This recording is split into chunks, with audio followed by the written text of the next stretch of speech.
Okay, let's begin. So good afternoon and welcome to the 2021 UCLA Anderson Orange County Economic and Real Estate Outlook Conference. I'm Jerry Nicholsberg. I'm the faculty director of the UCLA Anderson Forecast and on the faculty of UCLA Anderson, and I'm your MC for the afternoon.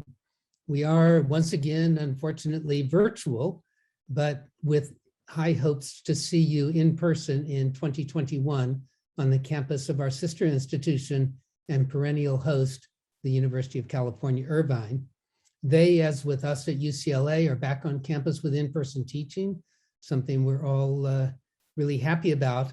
And we're doing student events, but the support for larger events such as this just has not fully come up to speed yet. And so we must be virtual. But we have a great lineup of speakers today and a great lineup of topics. We've once again partnered with the Ziman Institute for Real Estate at UCLA Anderson. And we're going to begin with the US and California outlook. And I'll be giving that. And that will be followed with a report on some analysis that Dr. William Yu, one of our expert economists at the Forecast, and our colleague, Dr. Laila Bengali, have conducted in collaboration with GoDaddy on broadband infrastructure and economic activity with a focus on Orange County for today. That will be followed by a presentation on Orange County real estate by Professor Ed Colson, director of the Center for Real Estate at the Mirage School of Business here at UCI, and an economic outlook by Dr. Mark Schneep. Mark is president of the California Forecast and formerly on the faculty of another sister institution of ours, University of California, Santa Barbara. We're then going to take a break before taking a deep dive into specific aspects of the real estate environment in Orange County. This will begin with Amanda Donson, attorney with Alan Matkins, and she will be bringing you the latest results of the Alan Matkins UCLA Anderson Forecast Developer Sentiment Survey. And then we have an exciting panel which is going to be moderated by Eric Paulson. So stay tuned. If you need to leave the Zoom room for any reason, be sure to come back for the rest of the program. So before I begin with the US and California outlook, I'd like to take a moment to thank the sponsors of the event today. We very much appreciate our sponsors and are grateful for their generosity. And without that, we would not be able to conduct our research or bring you programs like this. Our principal sponsor on the day is RSM. Our platinum sponsors are the law firm of Alan Matkins. And as Amanda is going to discuss, the summer Alan Matkins UCLA Anderson Forecast survey is now published, and we're about to begin our winter survey. Cathay Bank. And we have a new report out. It's joint with William Yu and myself on China-US economic relations, and that's sponsored by Cathay Bank. Clark Construction, Leap Development, and University Credit Union. At the silver level are Hathaway Dinwiddie and Landsea Homes and United Airlines. And with respect to United Airlines, we have an exciting webinar coming up at the end of the month, which will be a discussion with the CEO of United Airlines, Scott Kirby, on the future of business travel. At the bronze level, we have Colliers and MBK Real Estate. And we really do thank our sponsors. They are a critical part of what we do. And so with that, let's turn to the US and California outlook. And to do that, let me share some slides.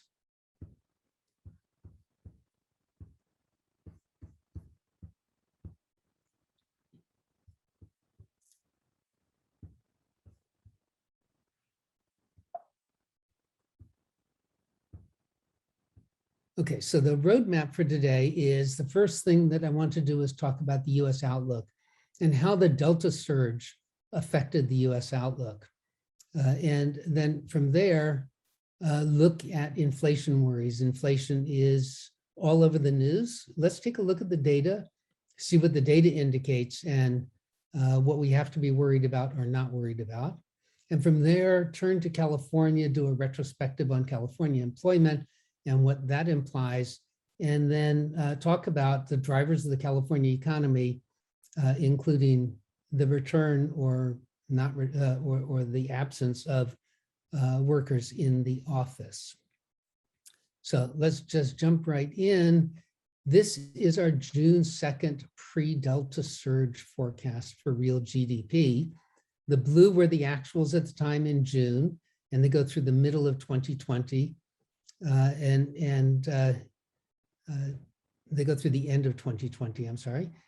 And the light red is our forecast for 2021, was as of last June, and then the darker red, the forecast going out.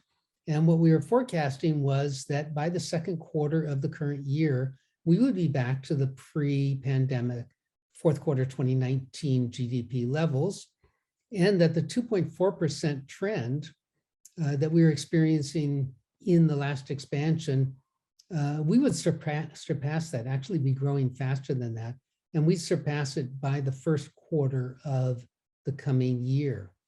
But then the Delta surge happened, and when it did, actually right before, I was reminded of this quote from Albert Camus' The Plague, published in French in 47 and English in 48. And I think you all will recognize this. You know, The Plague was a fictional account from the middle of the 20th century, but he said this was at the end of the plague. The reserves of emotion pent up during those many months when for everybody the flame of life burned low, were being recklessly squandered to celebrate this, their survival. This was all of us running out to restaurants and bars, and no, we're past the pandemic. But the pandemic had other ideas. We had the Delta surge. And the thing about what has happened now, which is really important for us to realize when we think about what's going on with the economy going forward, is that those who are vaccinated have fairly strongly argued against new closures. So we're vaccinated, we want to go out, we should be able to go out. And of course, those who are not vaccinated, many didn't want the closures in the first place. So there's no political will for new closures. Maybe some restrictions like mask restrictions, maybe some restrictions on occupancy, but probably not much.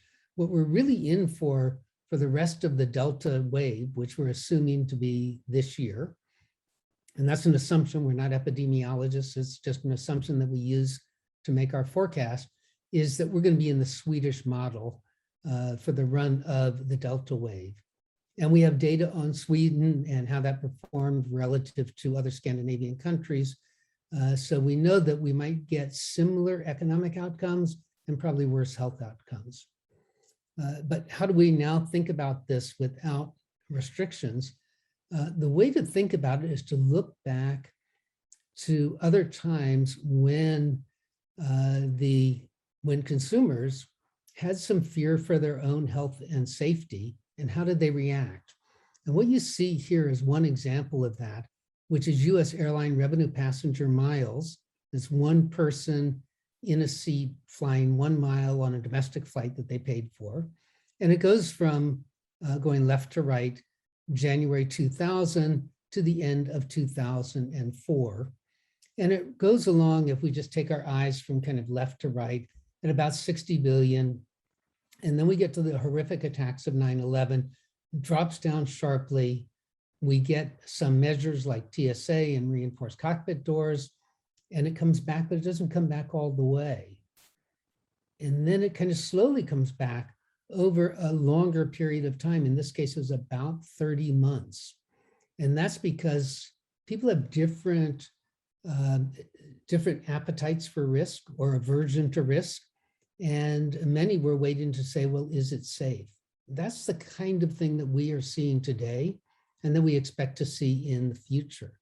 And that leads us to our forecast for consumption. And remember, consumption is 70% of US GDP and is divided between services, which is the majority of it, and goods. So the vertical line here is divides on the left actuals, to the right our forecast. You can see the dip and the partially coming back in services. That's that orange line. And it looks very much like that fear of flying slide that I just showed you. And we're now have this coming back not even to the previous linear trend by the end of 2023. Goods, on the other hand, spiked above trend. You know, we're sitting at home, we're doing Zoom and other platforms, but we're also doing Amazon and other platforms and clicking on goods. We're doing home remodels and the like. And so the goods spiked up above trend. We're expecting that to come back towards, but not quite to, trend by the end of our forecast horizon. But keep in mind that a lot of these goods are imports.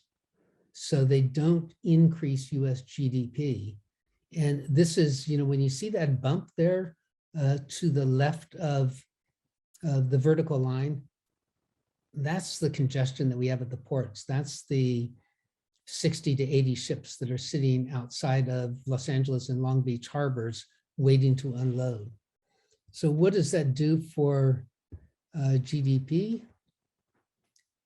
So this is the same chart that you saw before. The actuals have been updated in blue. And our forecast that by the middle of 2021, we would be back to the 2019 peak. Seems to be right on target. But now we have a reduction in demand due to a fear of health consequences and the Delta surge. And that's represented here by a reduction in those red blocks. So the reduction is this gold. That's the Delta loss. So now if we draw the same 2.4% trend line, what we find is we're below trend. We're not going above trend, but we're below trend. And by the end of 2023, we just get back to trend. So a much slower recovery than we thought was going to occur prior to Delta. And what this tells us as well is if there's another surge going forward, if there's a kappa or a lambda or a mu or, you know, whatever Greek letter you want to pick, that's going to have a similar impact and is going to stretch out the recovery. So it's something to keep our eyes on when we're doing business planning. One factor that is important in the recovery is labor force participation. And you've all have heard a lot about firms that can't find workers. So the graph that you're seeing here on the left-hand side is labor force participation. The shaded areas are the recessions, and you see it increases all the way to about 1990, and then starts, you know, flattens out and starts decreasing, and all the way on over on the right-hand side, a big sharp drop comes back, but now it's kind of flattened out. And you know, we're really back to a labor force participation rate of 40 years ago. One of the reasons is that boomers were staying in the labor force. And you know, one thing about age is every year we get 1 year older. And so boomers were aging, but staying in the labor force. Now having been laid off or confronted with confinement, stay-at-home orders and the like, they're not coming back in. And so we have a big demographically driven wave of retirements that's reduced labor force participation. There are also other factors. It's service workers who are looking for other things to do with their lives. It's parents who are thinking that staying home and raising children is better than the employment that they had before. So it's a whole complex of things. But the data is very clear that one thing that it is not is the generous transfer payments. So we had an experiment actually where a number of states in the US terminated transfer payments early, and a number of states did not. And when you look at the employment data, you find there's no difference in labor force participation or the uptake of jobs between the two. So that's not the reason.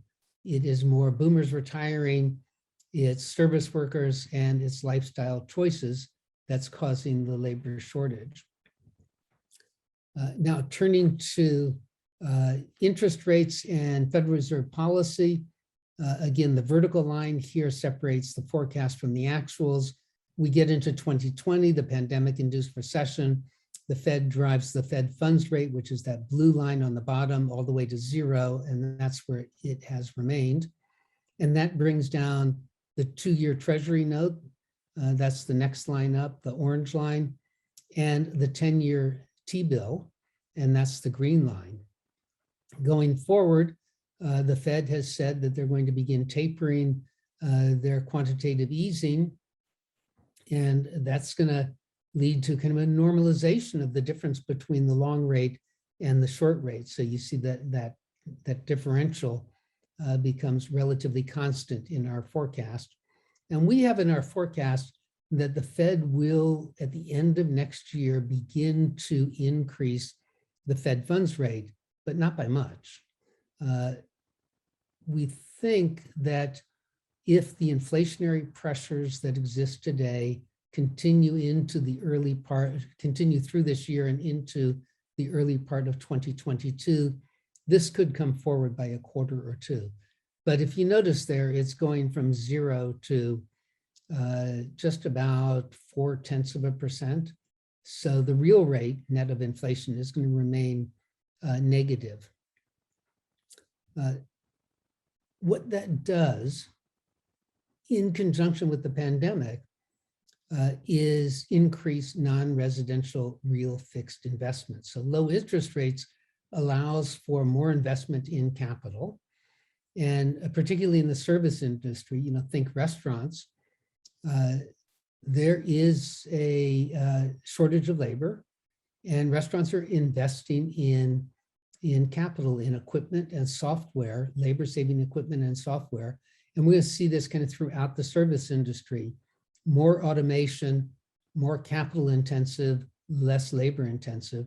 So we have a higher than in the previous expansion rate of growth of investment. That'll be part of the fuel for the US economy. Residential real estate is booming, and you can see that here it was going up. In fact, we went over 1.6 million for the US. It's been constrained by supply chain and labor constraints. And we have it at about 1.5 million, which is actually the historical average going forward through our forecast.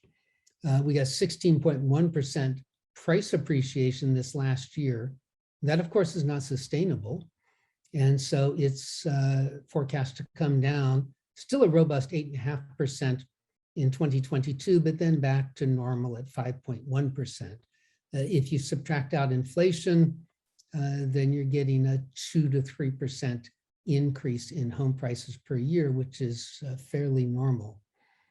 So residential construction is going to be a driver of both the US and California economy. We'll look at that in terms of California shortly. Now, turning to inflation and inflation worries, the left-hand panel is consumer price index. And if we just look here to the right of the shaded area, shaded again being the recession, we see what's happening now. And so prices are going up, and they're going up by more than kind of the recent experience, moving our eyes to the left a little bit. But if we look at the entire graph, what we're seeing today doesn't really look unusual. And the same is true with producer prices. That's going to be your right-hand panel. And again, you have spikes in prices, but nothing really unusual. At our last conference in September, Professor Lemur showed an extensive analysis that showed these are fairly normal, particularly when you have supply chain interruptions, and do not portend an increase in inflation. And we can see that in financial markets. So the financial market view of that price data is represented by the forward inflation expectations rate. And what you see here, so this is the 10-year inflation rate. And what you see here on the right-hand side, again to the right of the pandemic-induced recession, that shaded line, is the expectation in the market is that the inflation rate is going to be between 2 and 2.5%. So pretty normal inflation. Does that mean that we won't get more inflation? No, it just means that the data tells us there's no indication of that as yet.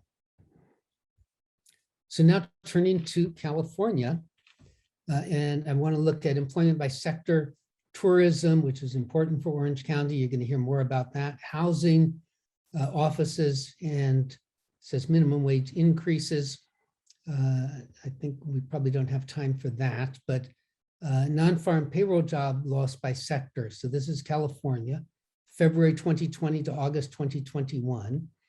And you can see the losses on the right-hand side. Those sectors really are going to, these four sectors are going to make up 2/3 of all job loss in the state of California.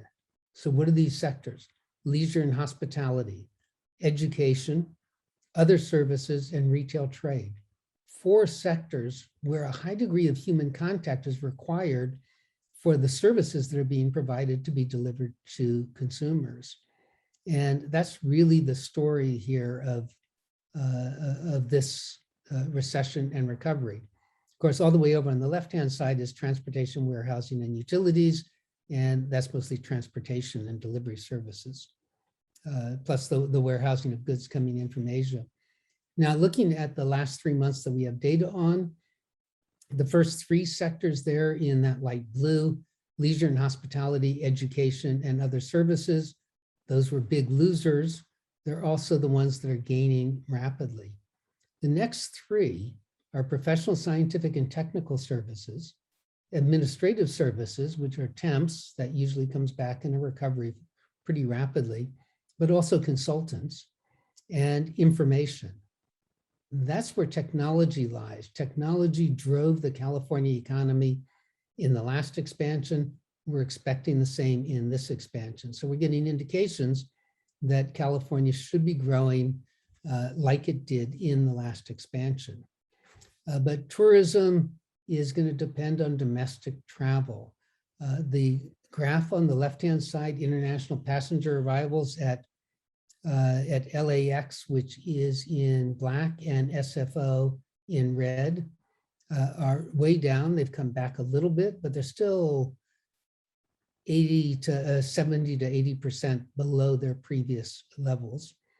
And we're expecting that in terms of tourists to really not recover this year and not recover for the next 12 months. And the reason is that foreigners who are considering coming to the US are looking at information about what's happening with the pandemic in the US. They're not discerning whether or not San Francisco is safe or Los Angeles is safe with their low COVID infection rates. They're looking at the US. That's what they know and saying, well, that's risky. I don't think I'll be going. And so that's what we expect. So parts of California that are more heavily dependent on international tourists are going to recover more slowly. And just as a contrast, so the graph on the right comes from the North Bay Business Journal. This is wine country. And it's hotel occupancy during the pandemic. And you can see it has seasonal fluctuations, but it looks pretty normal. What's happening there is that people from the Bay Area are going for weekends to wine country, and that's domestic tourism. And so our tourism industry really is going to depend heavily on domestic tourism.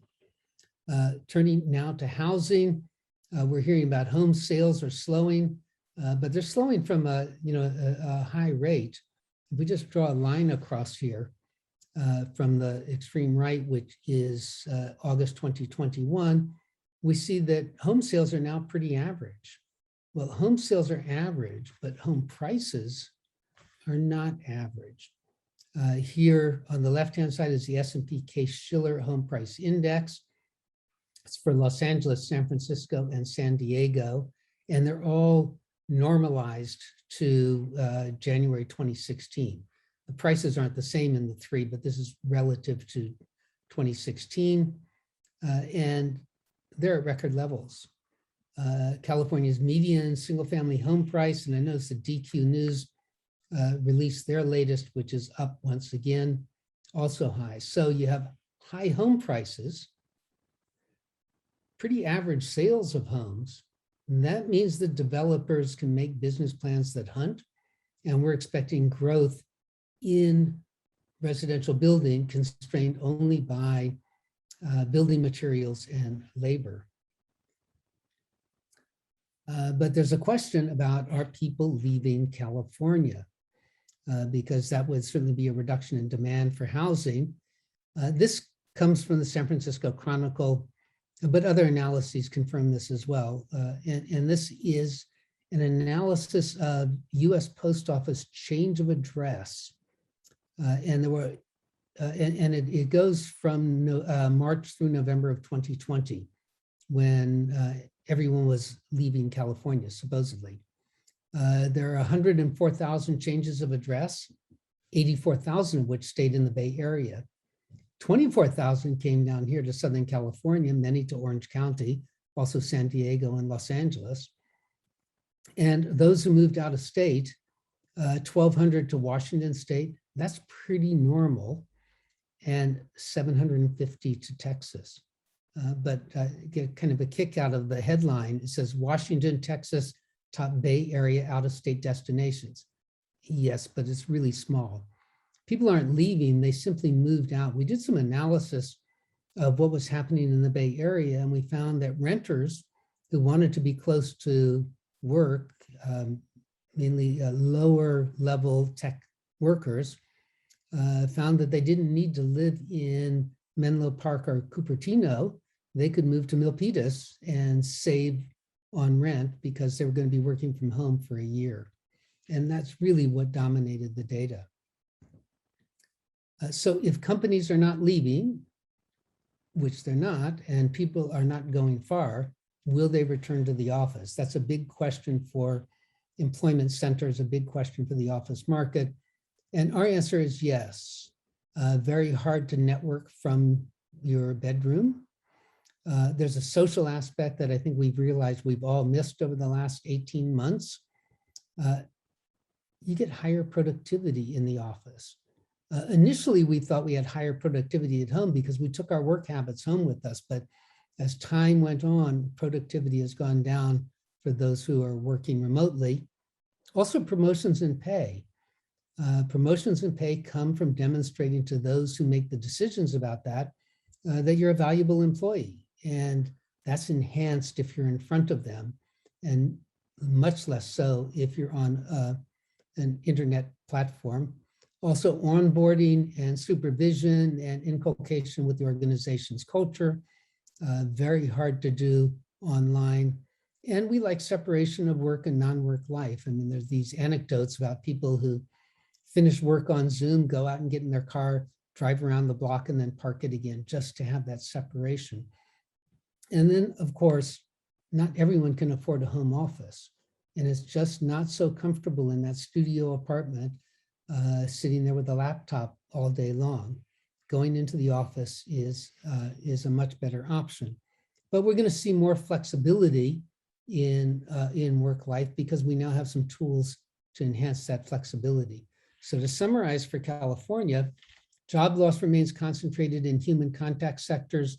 Delta is delaying the recovery to trend, and the recovery in these hardest hit sectors. We expect, because those are low income sectors, that inequality is going to increase in California. But the good news is that tech, logistics, and housing and state government, which is actually flush with money, will continue to drive California GDP growth at faster than US rates. And here are some of the numbers to finish this up. Employment growth at 3.5%, then to 3.9 and down to 2.7, driving the unemployment rate to 4.4% on average for 2023. And we're expecting a growth in new homes being built to about 140,000 in 2023. Won't really move the needle in terms of affordability of housing, but it sure is a good start and a far cry from the 2020 100,000 that were built. And And that brings me to the end of the US and California. And now I'd like to turn it over to my colleague, William Yu, who is going to talk about some new research that he and Laila Bengali did on GoDaddy and with GoDaddy data on, well, here it is, on digital infrastructure. And if we have time at the end, we'll try and take some questions. If we don't have time during the break, we'll answer those questions and they'll be on the recording. So William, over to you. Thank you, Jerry. So George, could you let me share my video because I cannot share? Okay. Okay, thank you. So good afternoon, everyone. So today I would like to talk about the digital infrastructure and online business in Orange County. This is a research conducted with my colleague Laila Bengali by collaborating with GoDaddy with their data set. Okay, in recent months, the federal and California governments both announced their plans for broadband infrastructure investment. In this chart, I show you the percentage of people with a broadband subscription by OECD countries. United States in the middle at 36%. So is broadband investment important to the United States and local economies? We suggest the answer is yes, and let me provide several reasons here. First, there's a wide variation of broadband connectivity across the country. Here I show you the chart for fraction of households with a broadband internet subscription by county. Blue colors means higher percentage, while red colors means lower percentage. California, as you can see, as a whole, has a higher broadband penetration. For the nation, we suggest more investment will reduce the disparity of broadband access across the region, and in particular, between the urban and rural areas. Second, e-commerce is gaining a bigger and bigger share in total retail sales, and is even more so in the pandemic. This chart shows that the e-commerce retail sales as the percentage of total sales. So broadband infrastructure will be able to facilitate e-commerce for both buyers and sellers. Third, broadband could provide an easier access to healthcare, such as telehealth. And this has become extremely important during the pandemic. I did a research earlier this year. I found that after controlling for various variables, counties with a more broadband and computer access had a lower COVID-19 mortality rate. For instance, in this chart, the horizontal axis represents the percentage of computer access of a county, and the vertical axis represents the COVID mortality rate. We can see a negative correlation. Let's say access to the doctor, nurse, and prescription drugs via broadband connection during the pandemic reduce the risk of infection.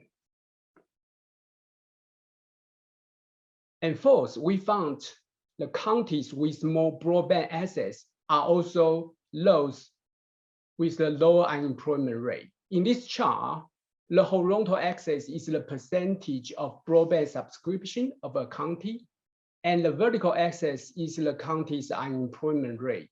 And we can see an inverse correlation. So we have seen the positive correlation between the broadband and the local economic outcomes.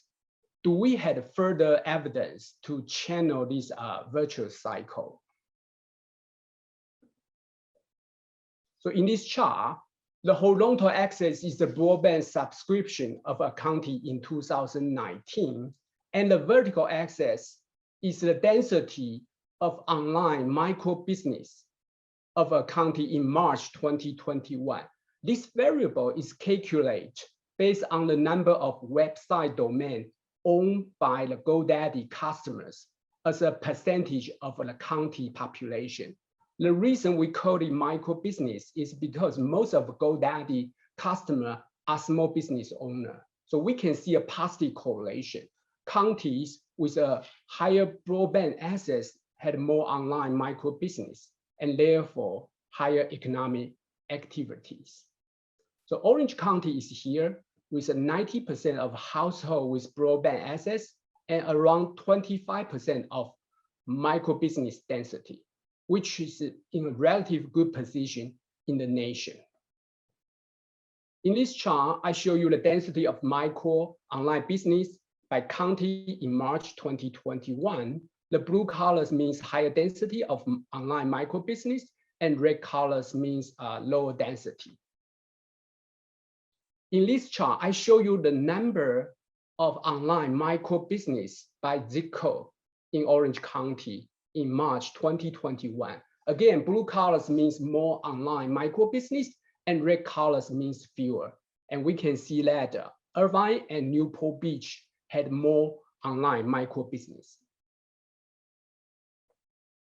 Okay, so in order to understand the broader and granular perspective of online micro business, we build an index to measure and track physical and intellectual infrastructure, online micro business density, and activities across the country and over time.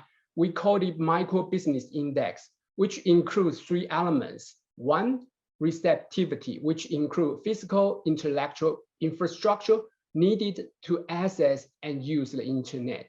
We also use education attainment of residents, the fraction of residents with broadband and computer access for this element.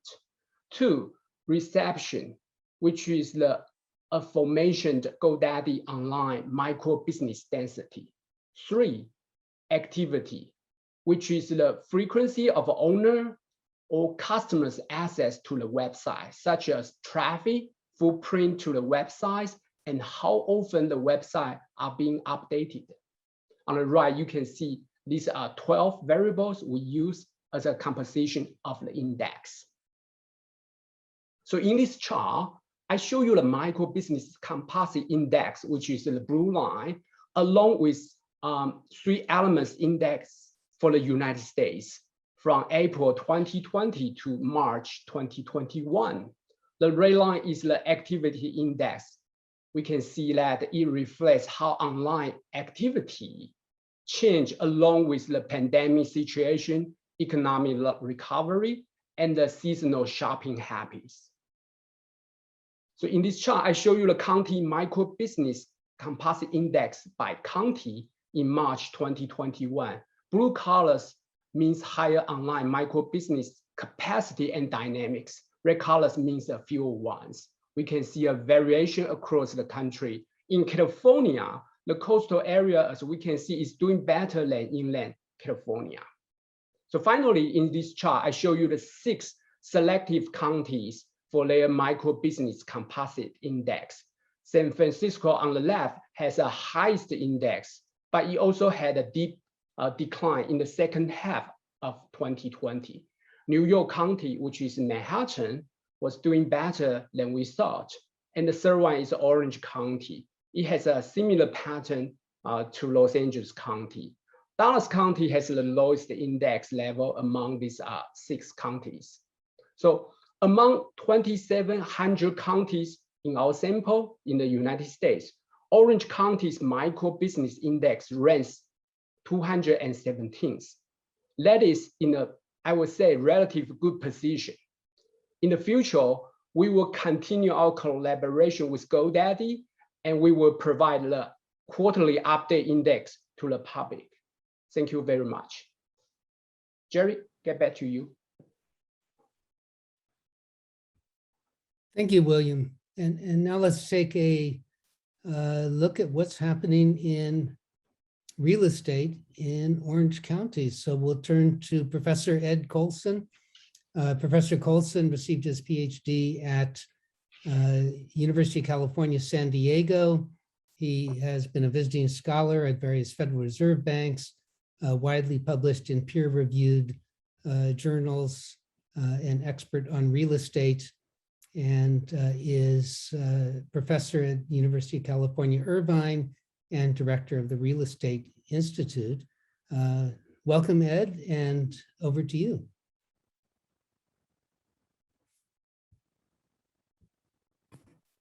Thank you very much, Jerry. It's a pleasure to be here. Get this all set up here. Yeah, it's a great pleasure to be here today. I want to thank Jerry and the team for exhibiting their usual cross UC campus solidarity and allowing me to be a part of this today. The picture you're looking at, I assume I'm sharing my screen okay, is the Paul Mirage School of Business on the campus of the University of California, Irvine. In this picture is not located the Center for Real Estate. We're actually across the street from here, but we have a beautiful campus, and I hope that those of you in Orange County have had the opportunity to visit the UCI campus and the Paul Mirage School of Business. Yes, I've been asked to talk about Orange County real estate. I view this as kind of setting the stage for the great panel and speakers that we have coming up in the second half of today's program, which I'm eagerly awaiting. But Jerry kind of set the stage for me by talking about some real estate issues that came up in his talk about the California economy. So let's proceed then. So every single talk I give, no matter what the topic, I always start with the FHFA index, housing price index for Orange County. And you can see the history that everybody's familiar with. We had a huge run up in prices through 2006, then a crash that lasted basically through 2012. And then a recovery of trend between 2012 and the start of the pandemic. Now, if you remember, I think this is on a later slide, so let me just pop over to that right now. Take yourself back to March 2020 and the beginning of the pandemic, and basically there was panic. I mean, there was a lot of dire forecasts out there that were, kind of short run reactions to the onset of the pandemic that said, oh my goodness, what's going to happen to real estate? Everything's going to collapse. And I think it took a lot of people by surprise that the exact opposite happened, right? So if you look at the trend, we've got this basic trend here between 2012 and March of 2020. And whereas we thought that at the point that my cursor's at right now, we thought there'd be this at least flattening out, if not complete crash in housing prices, just like we experienced in 2006 or 7. But in fact, the exact opposite happens, but what I mean is that there was an acceleration of trend, and you have to kind of look at this a little, squint your eyes and see that there's this very unexpected acceleration in the trend line for Orange County home prices. Now I'm going to tack on top of that Los Angeles County home prices. Again, this is FHFA data, and as Jerry pointed out, these are all indexes, and in my case, they're tied to 1996 equaling 100.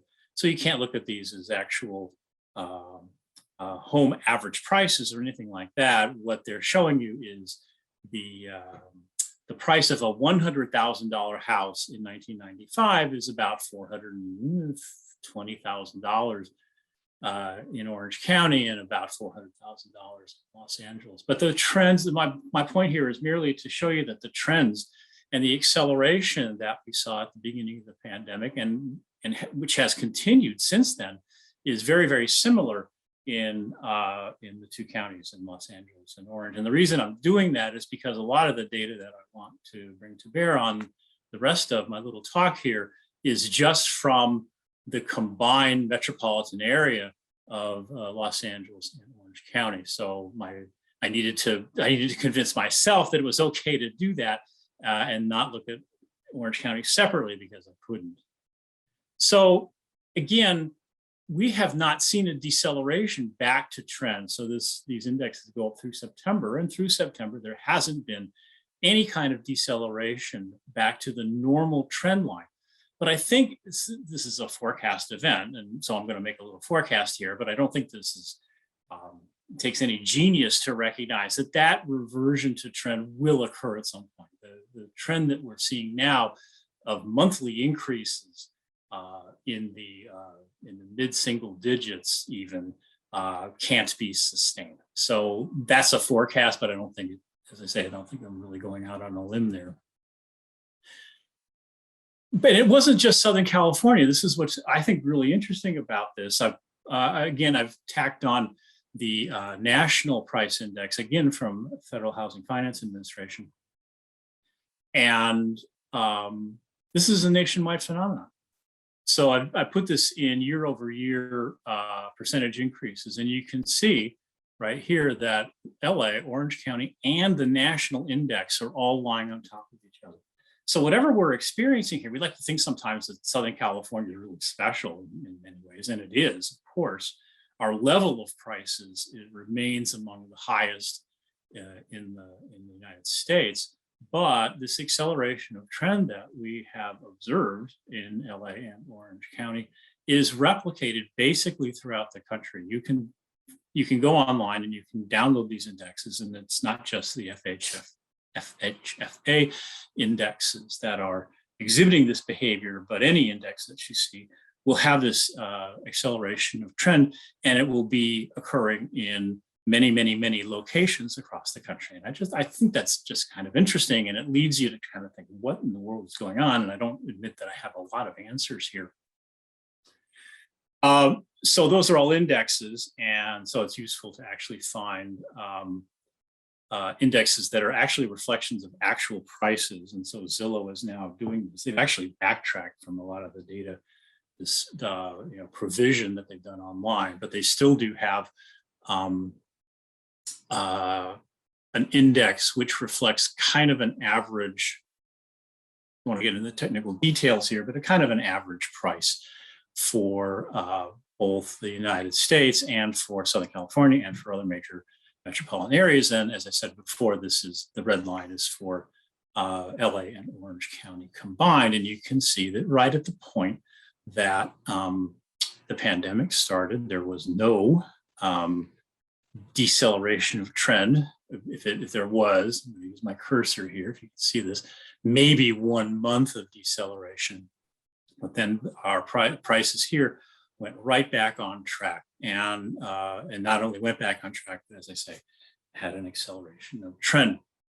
The Zillow data is actually shows a lot milder acceleration of trend for the national their national index, but the index is constructed differently. There's a lot of bells and whistles that they put on this that the FHFA does not. I don't know which is more accurate or reflective of the market, but you still see the same thing. What you don't see is that it's kind of in parallel to the Southern California index, but there's still this behavior that we're seeing.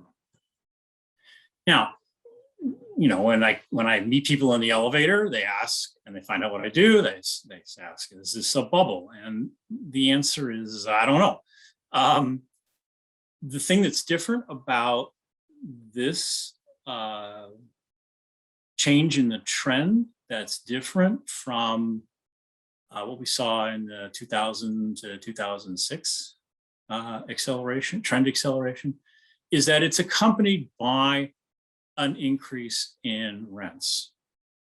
And again, there is this acceleration of trend in rents beginning right around the pandemic. So it's actually right about here.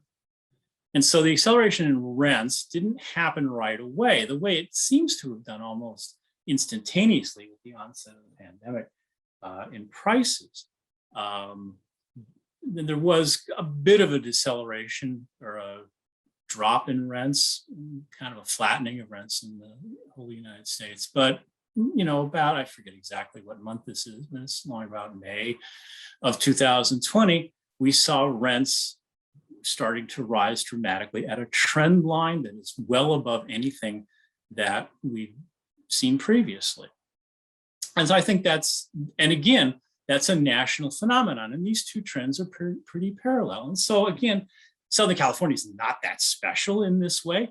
We are experiencing the same thing that the rest of the nation is experiencing. And it's kind of an interesting, I went down several rabbit holes in preparing this talk, finding out what people thought was behind all this. And I suppose you all have your opinions as well.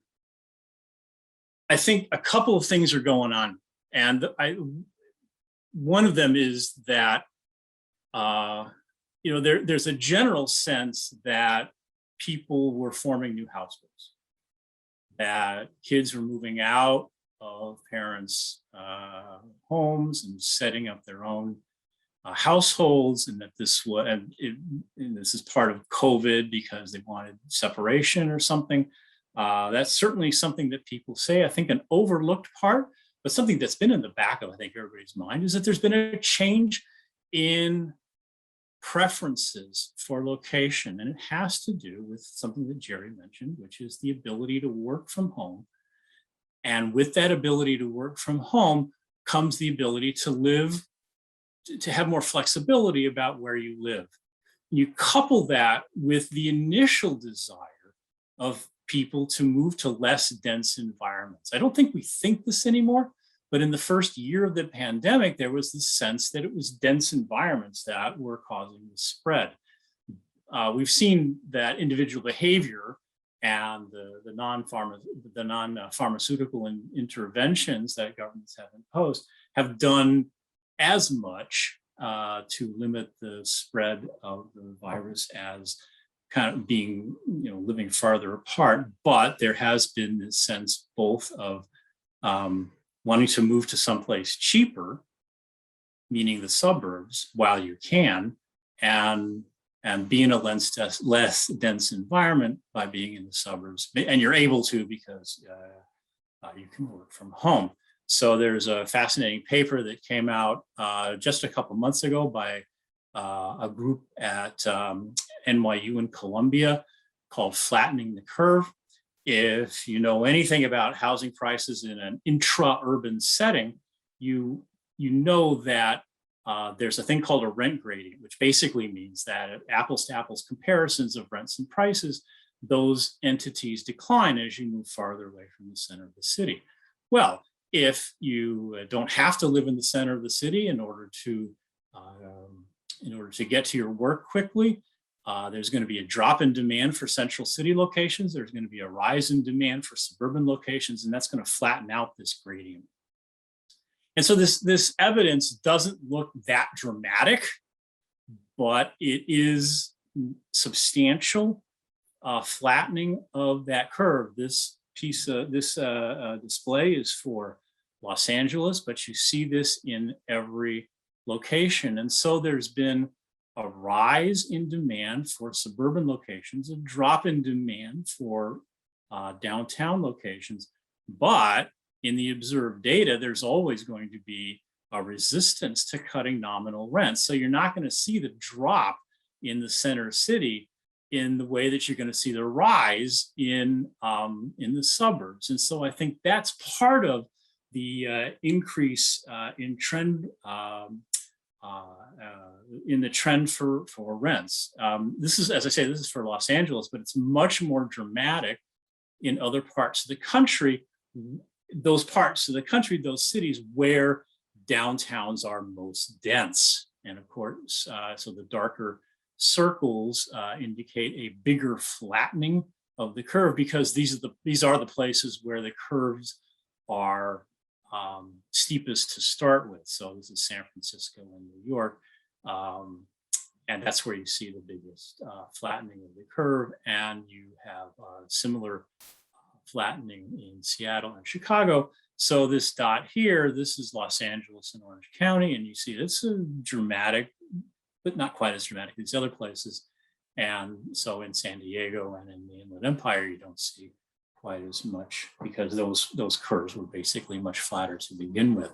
So we're seeing all that. And that's, I think, at least a piece of the story about why we're seeing the rent changes that we're seeing.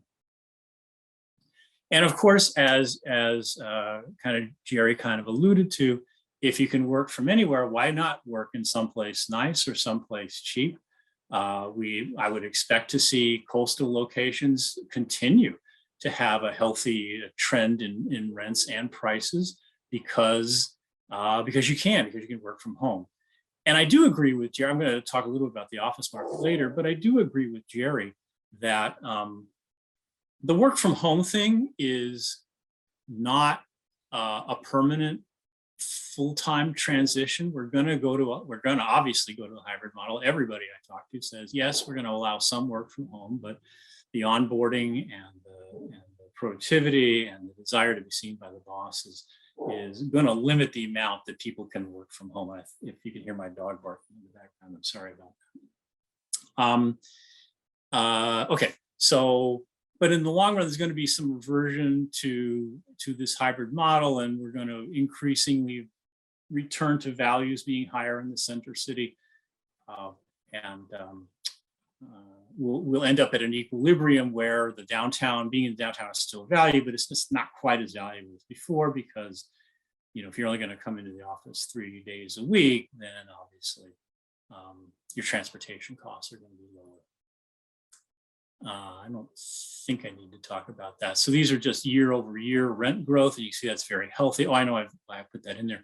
So notice that we've got annual growth rates in rents in Southern California and in the United States that are very, very healthy. 9%, 8%. So that's really good. That's you know, very, very strong, and but not something that I think we can expect to continue. The price growth is even more dramatic. We have price growth year over year of up to almost 20% in both the US and in Los Angeles, Orange County. This is remarkable, and I would expect that to ameliorate, you know, in the coming, even in the next year, certainly 2 years, and we'll be back to the normal sort of 5% growth rate, which is kind of what we would expect for an asset class like housing. But notice that the rent growth is much less than the price growth. That's a sign of a certain amount of bubble-like behavior. You can see the quasi cap rate or the rent price ratio has taken a real dive. It's now in Southern California. It's been 4% since the end of the home price crash in 2012. The fact that we're seeing a deviation down to about 3.5% is, in my view, not sustainable, and I think we'll be returning to a 4% quasi cap rate very, very soon. And in fact, I think this is, so Eric's here. So this is from Kidder and Matthews multifamily report. We can see that the 4% cap rate has been around for a long time. We see a dip just like in the previous slide. But I think returning to 4% is probably what we'll expect. And so that'll be because, not necessarily because rents are going to slow down if the trends that we're talking about continue, but because prices can't keep increasing at 20% per year. I was looking at my Redfin home estimate just before we came on the air, and I can't believe how much money I'm supposed to be making with my house. It's just not sustainable. So now a few remarks. Again, I'm just setting the stage for our great panel this afternoon, but a few remarks on some commercial real estate sectors. The pandemic taught us something that we should have known already. And again, Jerry alluded to this. Offices are not mandatory for getting all your work done, but they're still useful. They're productive, as everything Jerry said. They're productive. There's networking. There's idea generation that goes on when you meet at the water cooler. One thing that I haven't seen mentioned as much, and so maybe it's not something people are worried about, but I'm worried about home offices, cybersecurity. I don't know that if I'm a supervisor, I want people working from home when they're working with sensitive data. And I haven't seen that mentioned as much, so maybe I'm worried over nothing, but I think it would worry me if I were in a supervisory position. It's clear that a lot of readjustment is going to take place.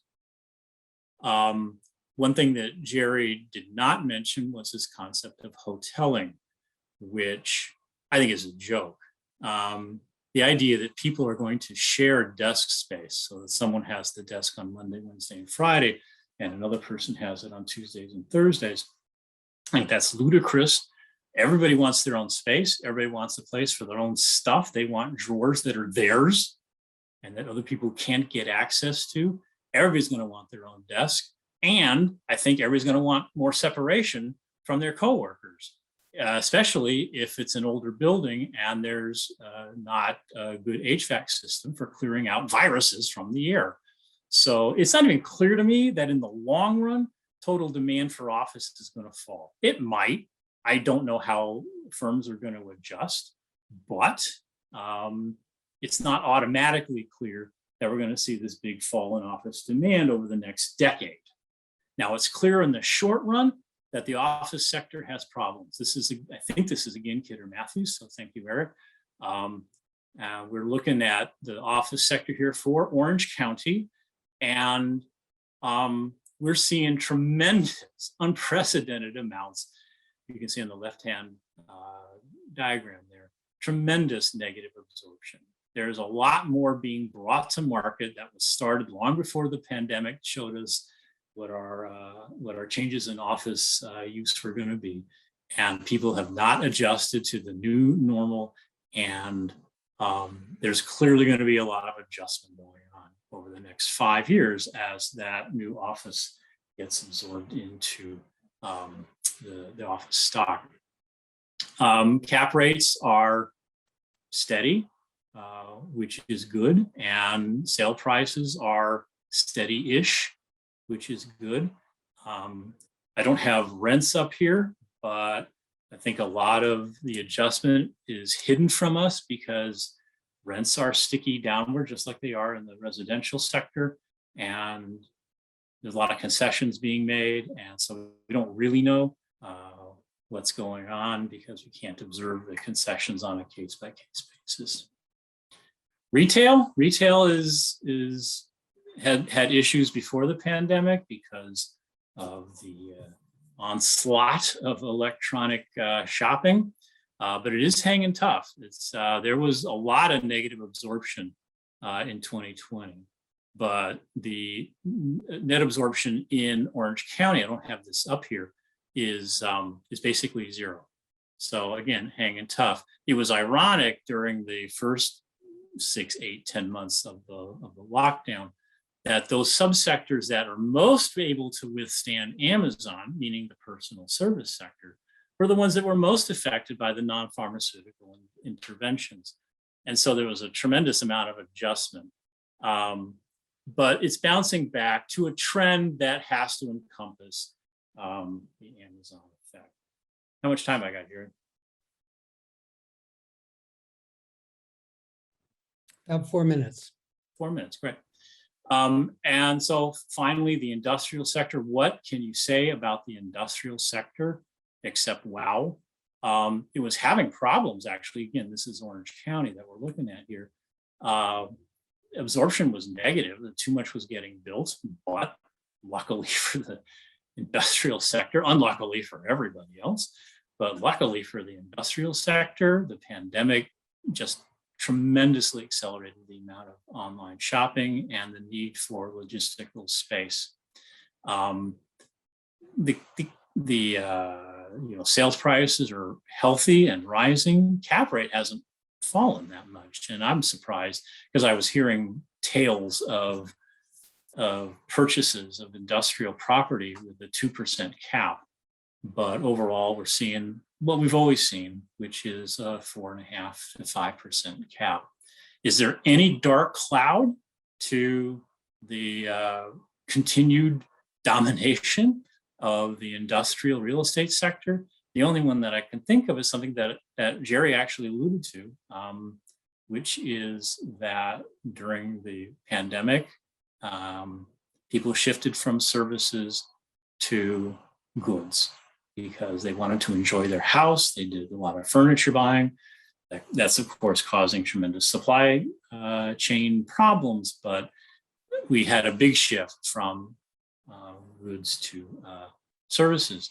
And so the strength of the industrial sector is partly due to the fact that there was this shift. Now we're going to shift back to our old habits. We're going to start going more to movies or whatever is counted in the service sector data. We're all going to do that, and that's going to shift our spending. So, but I don't think that's a major dark cloud, and I expect the industrial sector to carry on with its tremendous growth potential. I think that's it. Thank you very much.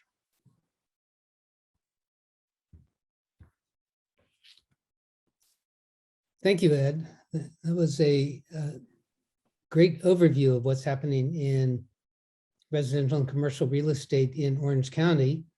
And now we'd like to turn it over to Dr. Mark Schneep to talk about the Orange County economy and the outlook for Orange County. Mark received his PhD from the University of California, Santa Barbara, where he was also on the faculty and worked with their forecast project, and is currently founder and president of the California Forecast. And so, Mark, let me turn it over to you. Okay. Thank you, Jerry.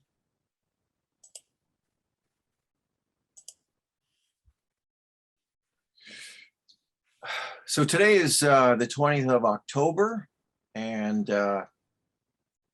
the title of my talk, I thought about this for a while, but could have been many things. I'm calling it Recovering Fast. And that's in response to the last time we met in person for the Orange County Economic Outlook, which was on April 3rd, 2019. I called that presentation Searching for Weakness, because we had just gone 9 years of an economic expansion looking for a recession. Well, clearly that recession came, but now you would think that following a recession, we'd be searching for strength, but not so much for Orange County. We actually have quite a bit of strength, and I'm going to show you that today. I want to go through the status of the recovery, and of course, in showing you, presenting the status of the recovery, you'll see the carnage that was left as a result of the pandemic. Much of that will be expressed in terms of the labor markets, but also other indicators as well. Labor markets are some of the best indicators for showing what's going on right now in the regional economy. I also want to do a little focus on new development that's occurring in the county, and then of course present the economic outlook for the next year or two. Now, if we were in person, and you know that for those of you that have been to the in-person events, I always ask a question like this of the audience just to gain the sentiment in the room, and that is what best describes how you perceive the Orange County economy, today. And clearly I can't get your responses, but if I could, these are the responses that you would likely give because they're very pertinent to today's environment. First one is conditions are stellar, and our business is now above the pre-pandemic, level of where it was. Okay, in other words, you're in real estate or something like that. Businesses return to normal. Okay, and many businesses have returned to normal. My business is good, but it's being held back by the supply disruptions that we are seeing right now. Can't get goods. Can't get materials, I can't get supplies. Or business is good, but we can't fill positions. So you're being held back by the labor supply disruption that Jerry mentioned as well. Or conditions are still a ways off from normal. And you might be in this position if you are in a restaurant and it hasn't returned to full capacity yet. Or maybe this one, I need all my workers back in the office.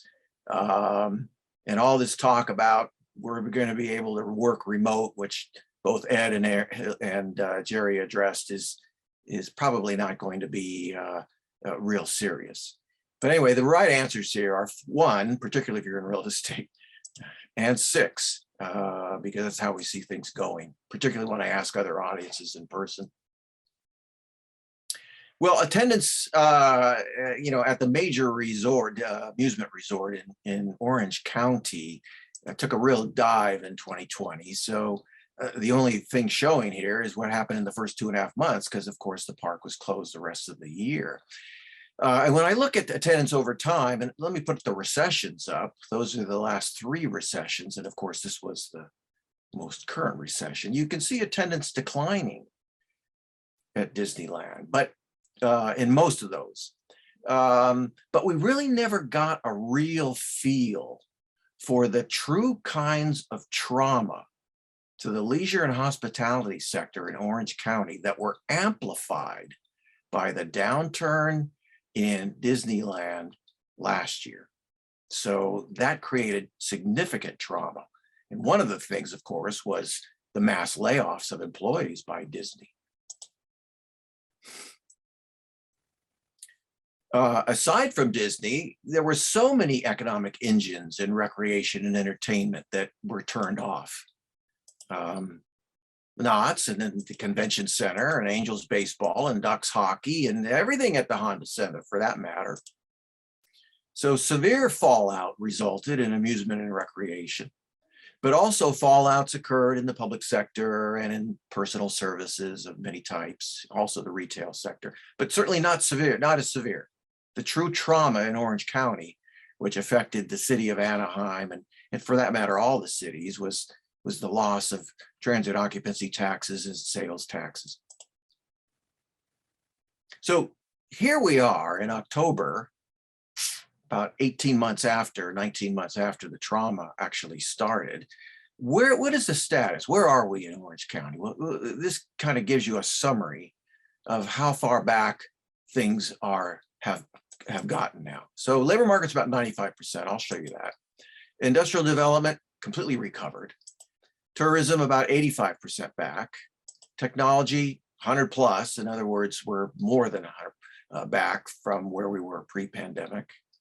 Real estate in the residential sector was never affected, as Ed just showed you.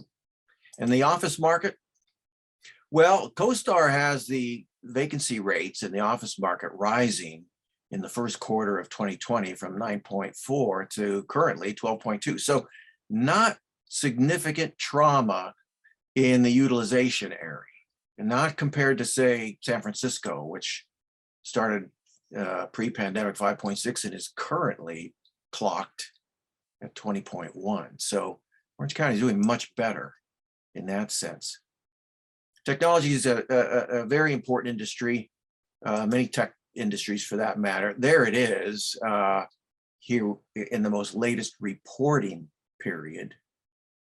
It has exceeded clearly where we were in February of 2020, right before the pandemic hit. And this technology is the jobs associated with computer design, web design, internet, software development, and scientific technical consulting. And this is a small industry. It's got 63,000. So again, it's 100% plus recovered. In fact, there's lots of job ads on Indeed to fill positions in this area right now. Amusement and recreation, that was pre-pandemic, February 2020. We lost 40,000 workers instantaneously, nearly. But what's interesting is that we've gained them all back, unlike so many other counties and certainly the state of California. So the recovery has been extraordinarily impressive for amusement and recreation. And you can chalk that up to the fact that the amusement parks reopened. They opened in April and May of this year. And the fact that there were so many Californians so hungry to get out and tour California that's what they did. And Orange County is now back.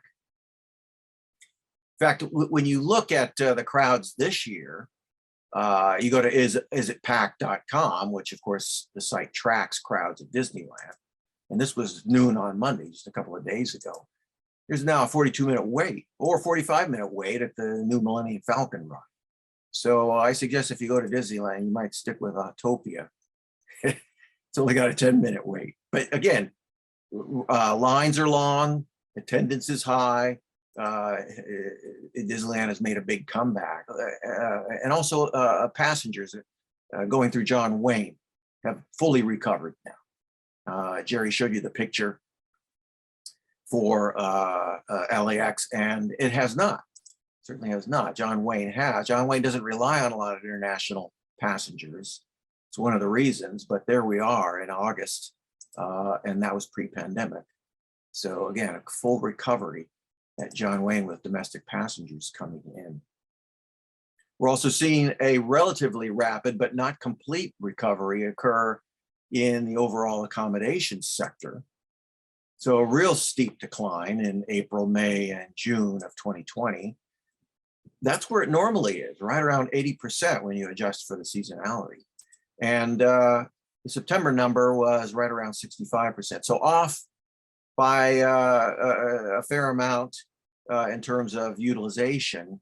But you got to remember also that during this time period in 2020 and 2021, more than 3,000 new rooms have been added to the hotel motel stock in the county. So that will also depress the overall vacancy rates a little bit. But nevertheless, a comeback is occurring. When you look at employment in accommodations, which of course is hotel, and then the food services along with it, we're about 20,000 workers less than where we were pre-pandemic or in February of 2020. So still a little bit of ways to go, not entirely back.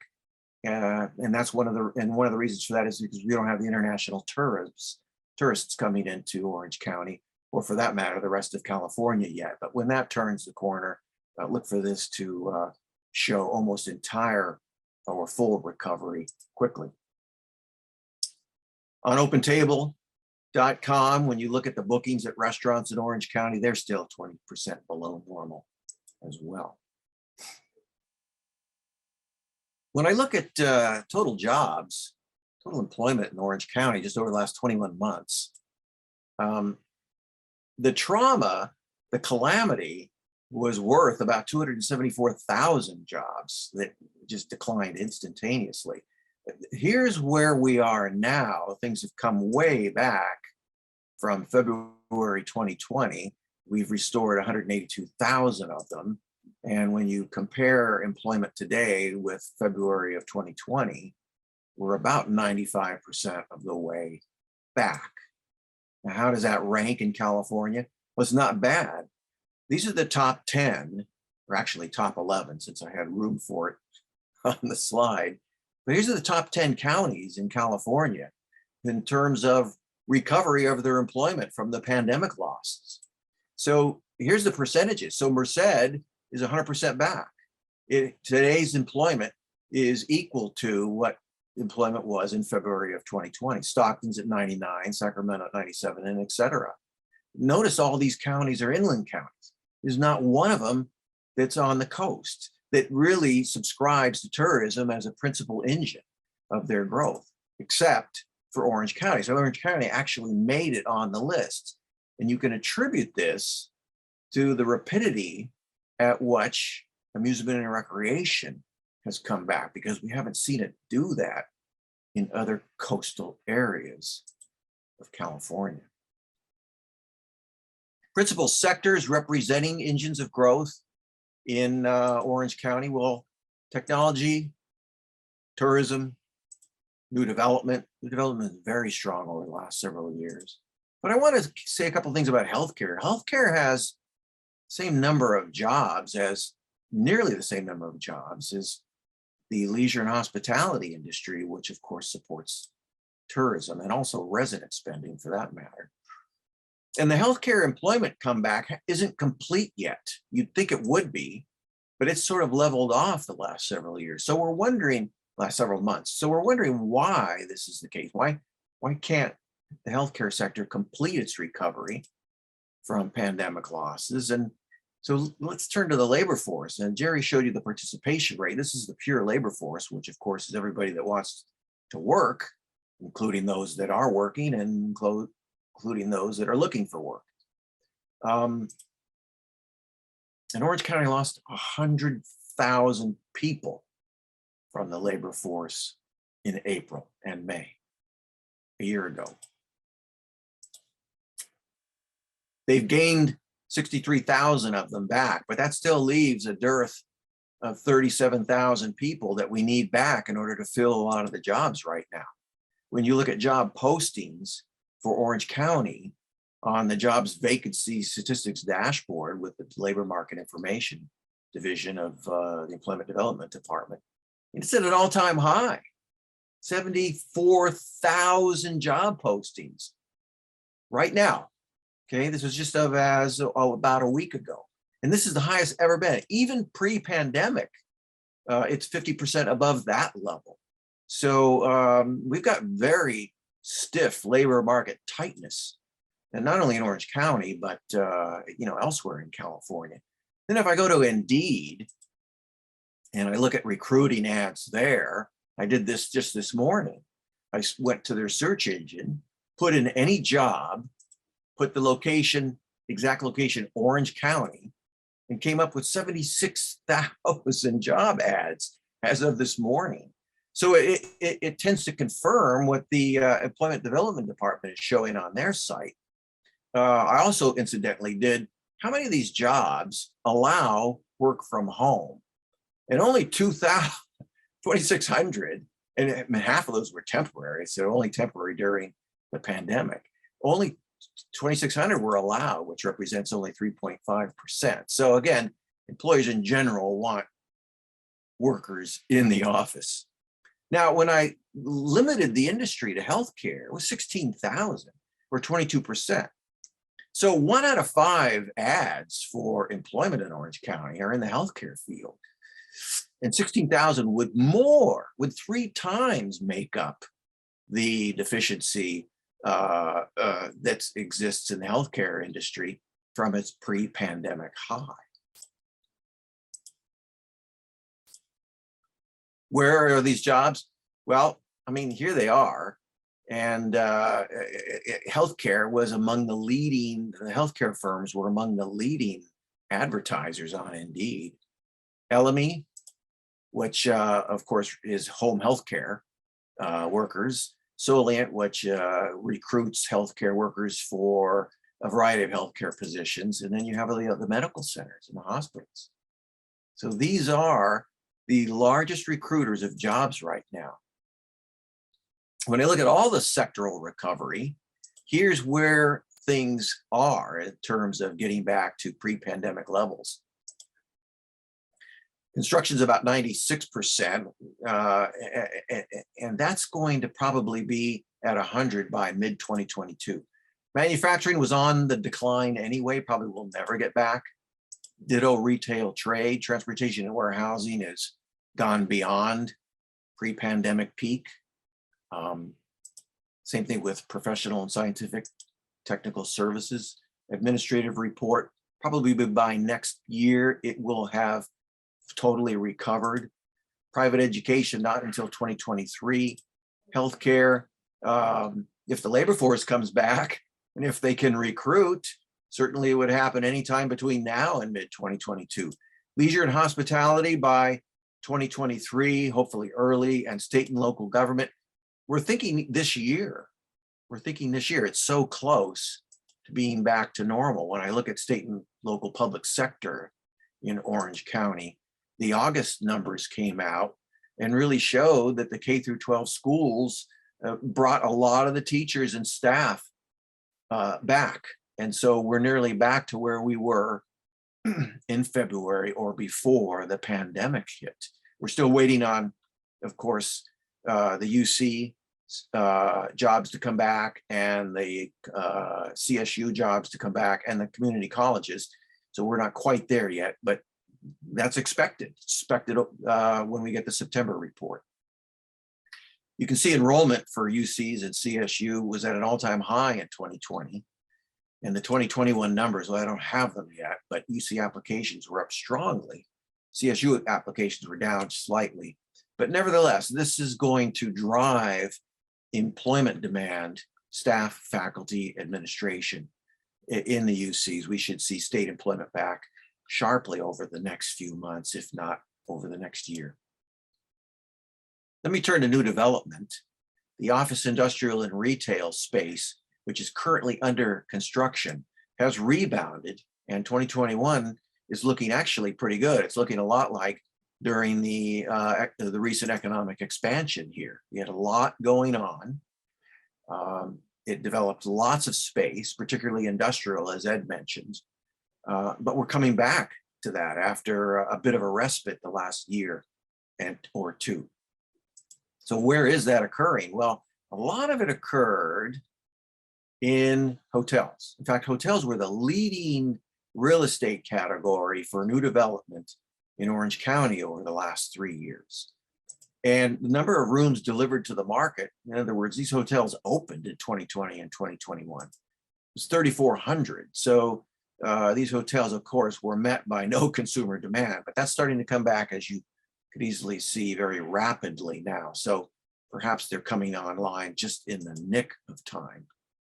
It's the industrial building that we're seeing surge. In fact, it's surging beyond where it was over the last 15 years. So this has become a principal engine of growth, with nearly 2 million square feet now under construction in the county. Industrial rates, vacancy rates, are only about 2%. They're some of the lowest of any Southern California county right now, and certainly the lowest that we've seen for Orange County.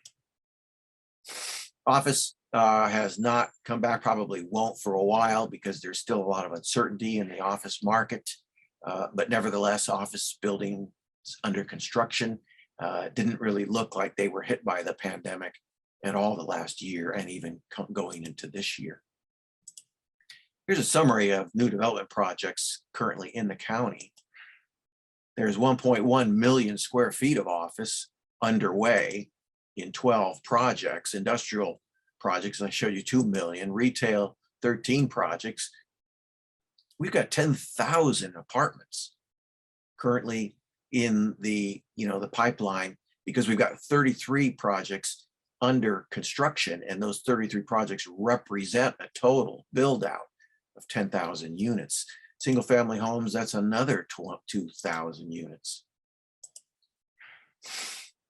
Some of the principal developments, we've got a major office building underway at the Spectrum. Of course, the Spectrum has been building out year by year by year. It's been one of the most successful commercial endeavors in Orange County history.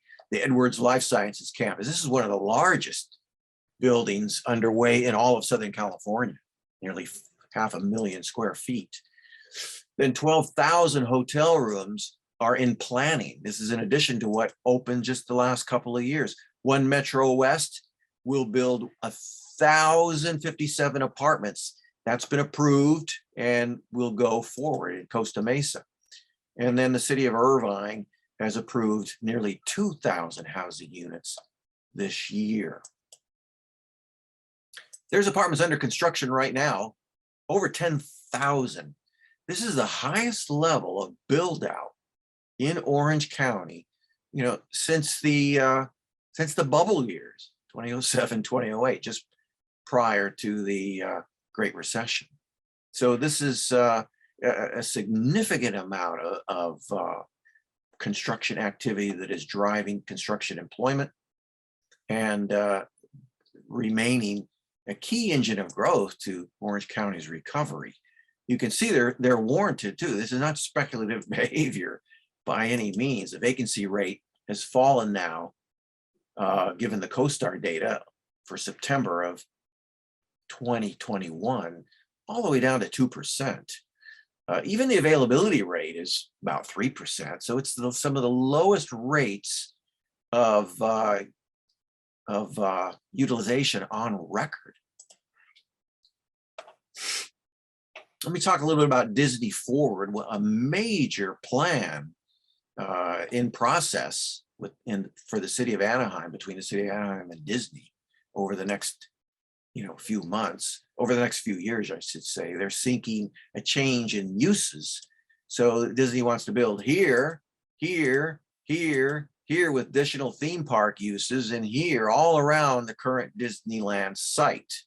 So we'll see if that goes forward. There are major discussions for that, but that would also include 4,000 hotel rooms. Then there's the Angel Stadium development plan, which would build all this stuff, theaters, restaurants, and shops. That's a major mega project. And the Anaheim Ducks $3 billion mixed use project.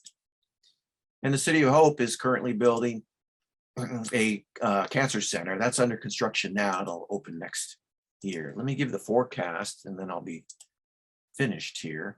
For the remainder of 2021, we don't expect the momentum to cool at all. Much of the labor market trauma will be resolved probably by mid-2022. Not all of it, but most of it, and that's providing, I should say, that the labor force returns. For 2022 and beyond, well, no specific regional weakness. Don't see it. No change in the current pace of recovery.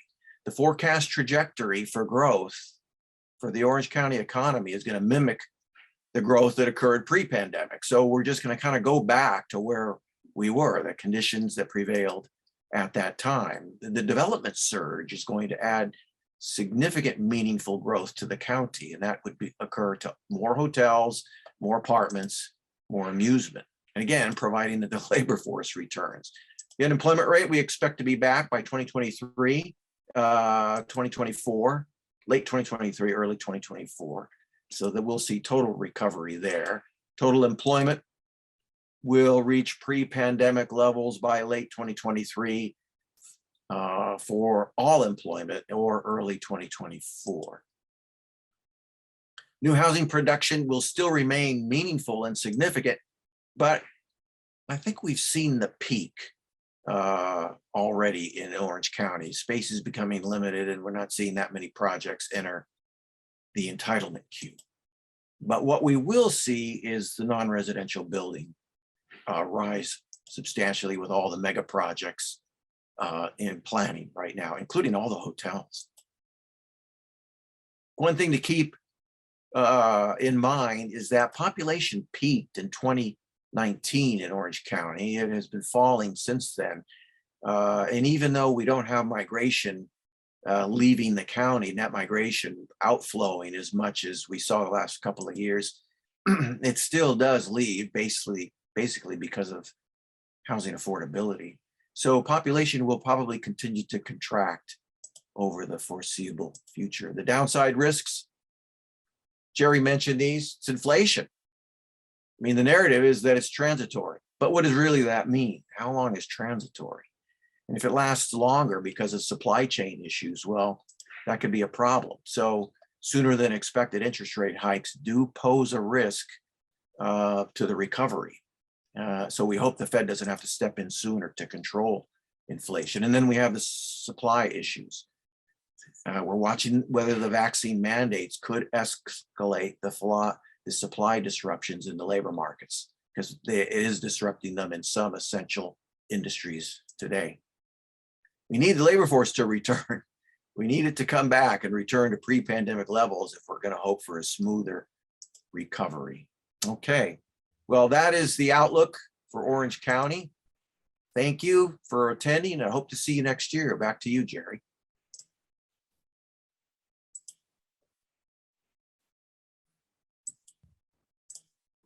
Thank you, Mark.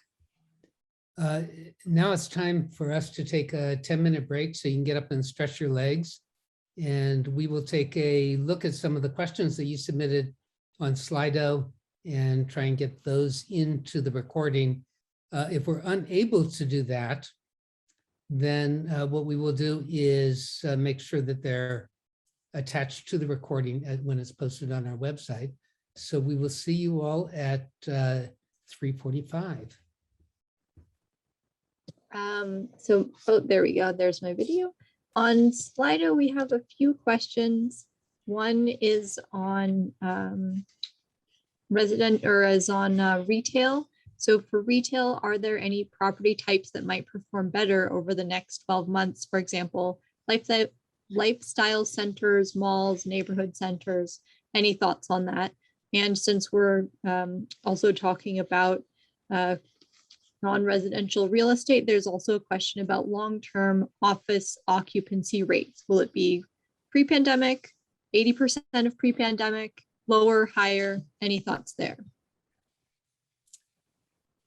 We have qualitative thoughts, but not quantitative thoughts.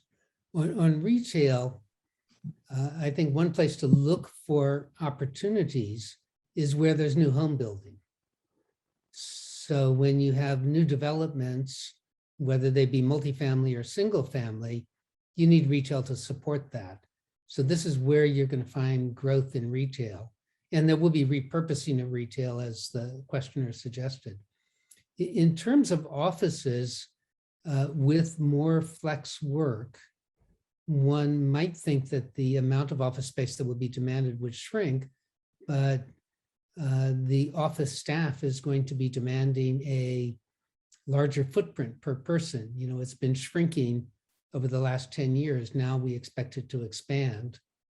And so even though there's going to be more flex work, and I think Ed really expressed this well by saying that hoteling in a post-pandemic environment does not seem like a good way to recruit employees.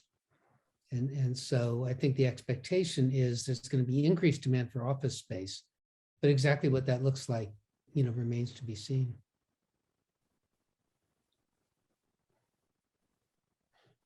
So moving on from commercial to residential, we have a question about Orange County specifically, but you can answer for the state overall. Do you see housing prices decline at all, or is there still upward pressure on housing prices?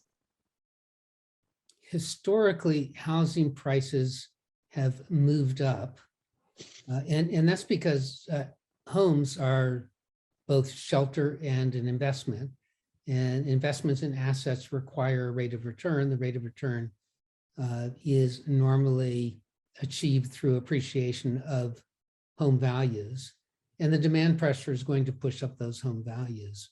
So we don't see home prices turning down. That's a fairly rare circumstance historically. And the question is really, what about the rate of increase?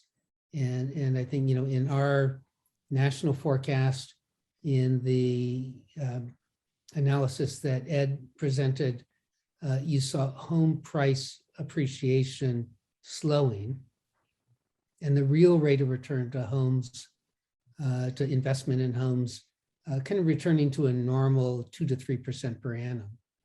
And that's our expectation. Got it. So those are all the questions I see for now.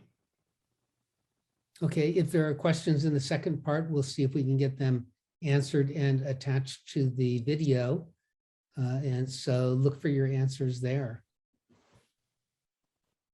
Welcome back, and we are about to start the second part of our program, where we're going to take a deeper dive into what's happening in real estate in Orange County, and this may answer some of the questions that we were answering in a very general way during the break.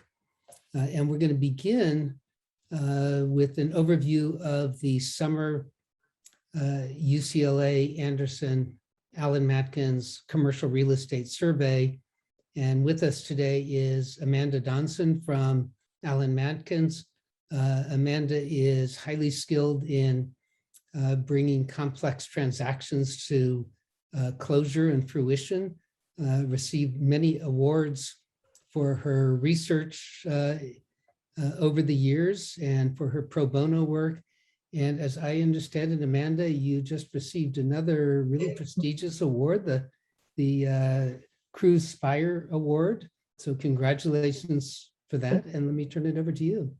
All right. Yes. Well, thanks so much, Jerry and UCLA Anderson for having me today. As Jerry mentioned, I'm a real estate attorney at Alan Matkins. I'm based in our Orange County office, so we're in Irvine, just next to the John Wayne Airport.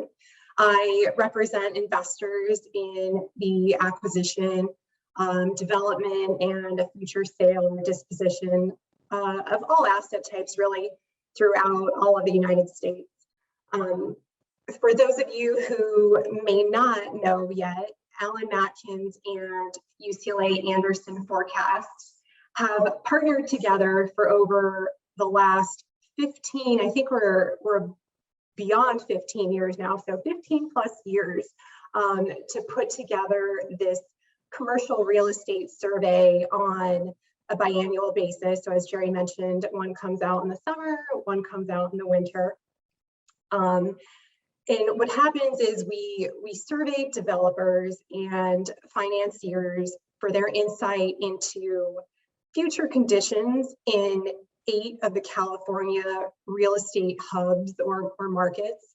The survey is an excellent predictor My clients can attest to that. And it's a prediction into 3 years out. So right now we're looking into 2024. And it focuses on 4 of the major food groups or asset types, if you will.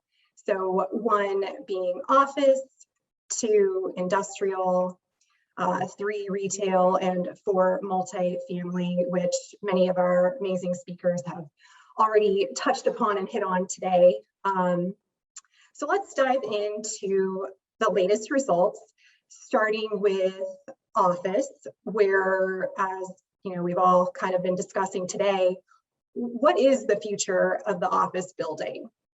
Well, the recent activity in employees returning back to the office in Orange County, and as Jerry and Ed discussed earlier, for all of the various reasons, the expectation that more will continue to return throughout the rest of the state has our panelists becoming less pessimistic about the answer to this question in comparison to the results of the last 2 surveys that we took.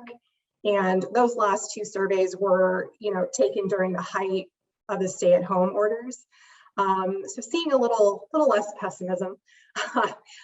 In Northern California, our panelists forecast that by 2024, demand for office will have grown at least as fast as new supply.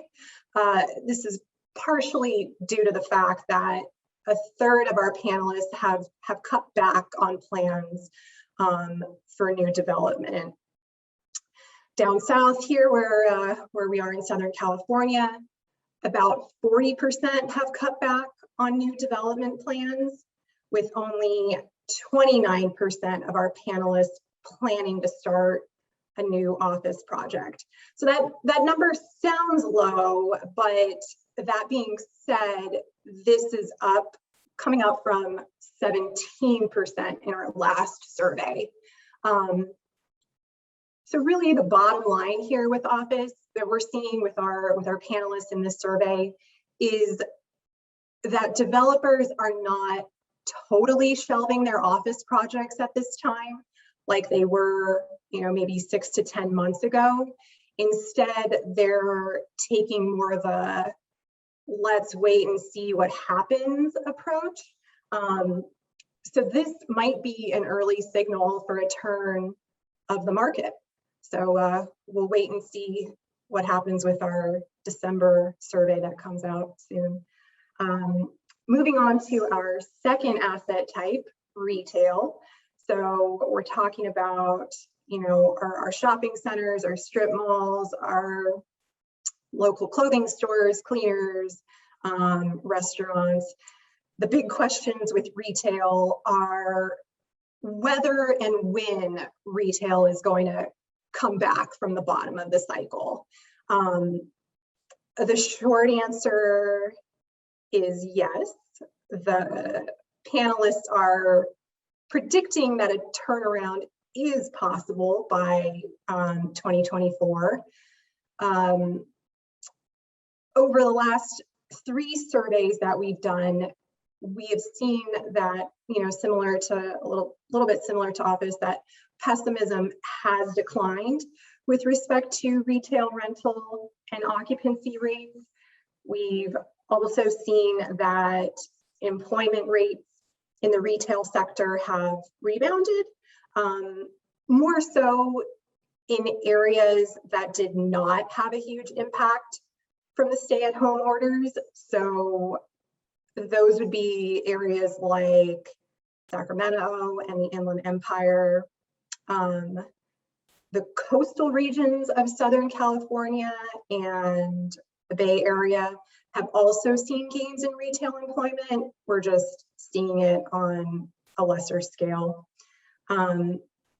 So although there are bright spots and we expect to come back from the bottom of the cycle, for now, many developers are, similar to office, continuing to hold off on new projects.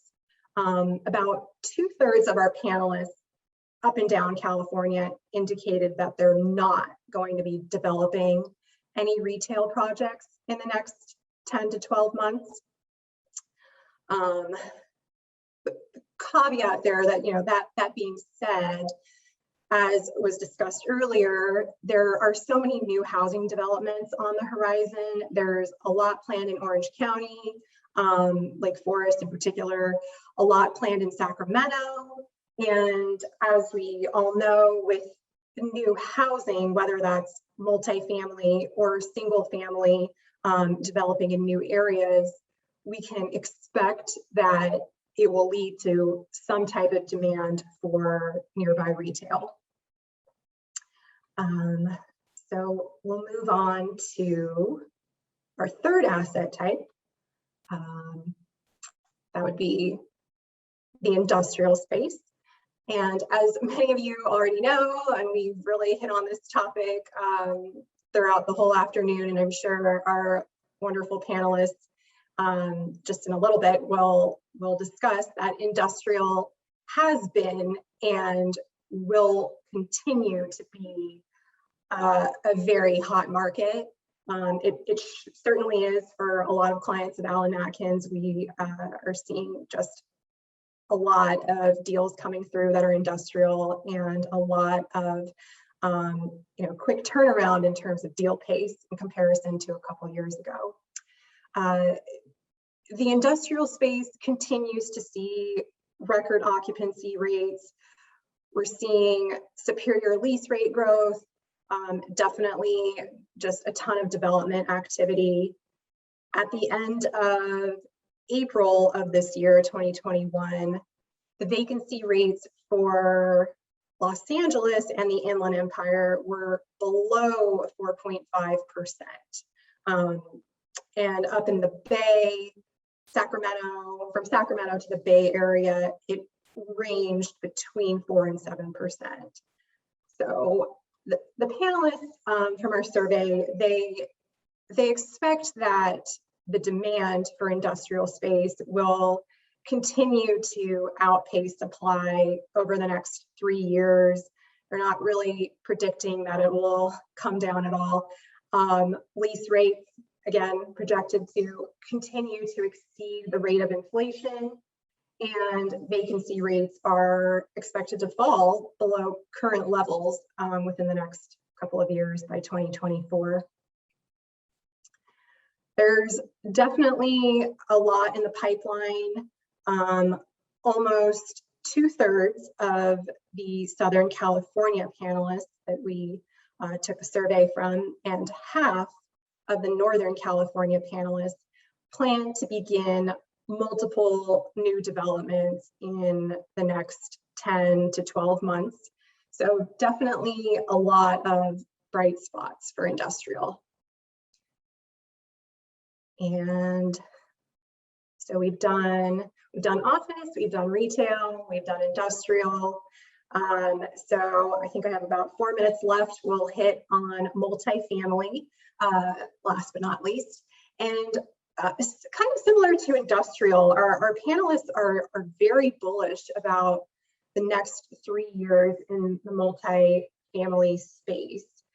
Vacancy rates are expected to fall, while rental rates are projected to increase faster than the rate of inflation.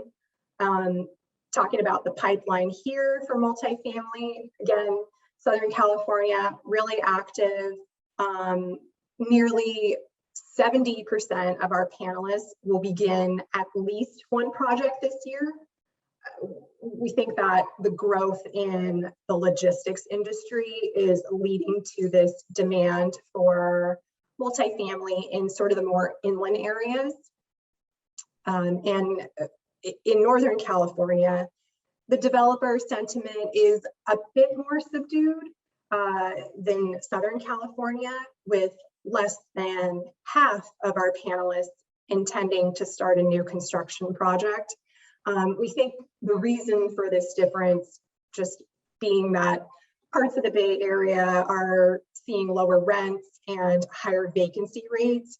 So the developers, as we've as we've already discussed earlier, they're waiting to see how return to the office ends up playing out for city demand of multifamily. Yeah, so I think that's just a summary of the survey that we just did this past summer. Those are the 4 asset types. We're about to conduct our next survey in December. As Jerry mentioned earlier, we're all curious to see what kind of impact this Delta surge will have on predictions from our panelists for commercial real estate.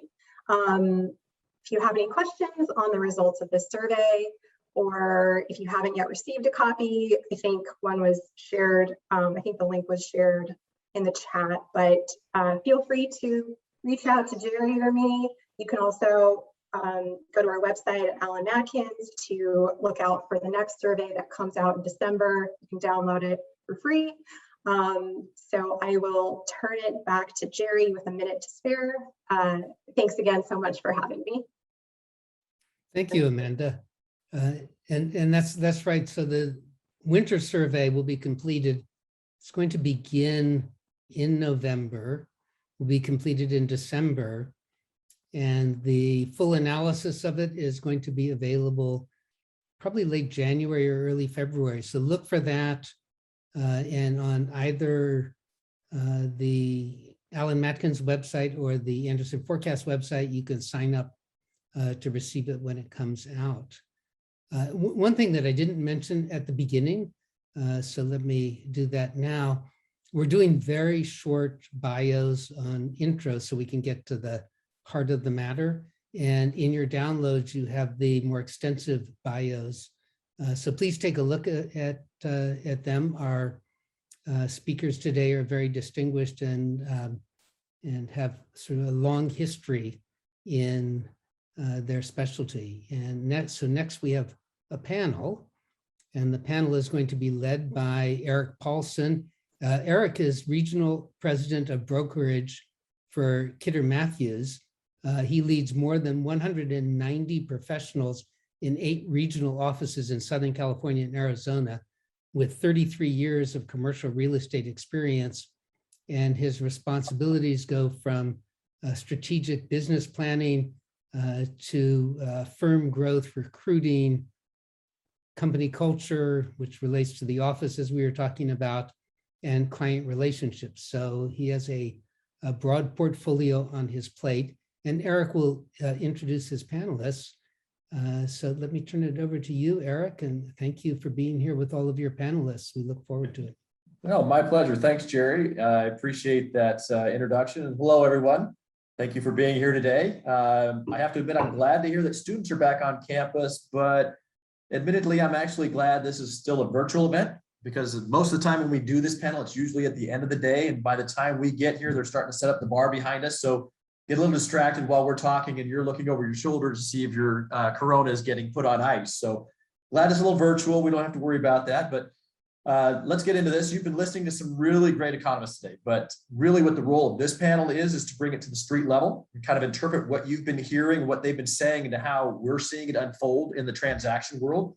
So to that end, I've got a great panel for you today, and let me give you the brief introductions. And like Jerry said, there's more to it in the downloads, but our panelists, there's 4. I've got Gary Shue, who's a partner with Berkeley Capital Partners. He is the founder of their West Coast office and focused on single tenant net leased opportunities nationwide. I've got Matt Didier, who's a senior vice president with CBRE. He's here in the Orange County office, focused on office products. So he represents both landlords and tenants. And Matt, I'm coming back to you first because it just seems like this has been the focus of this phone call, or excuse me, this presentation. I've got John Ho, who's the chief executive officer of Land C Homes. He's been developing residential land and homes primarily here in California and a little bit in Arizona, but he's been moving out of state. So we want to talk a little bit about that.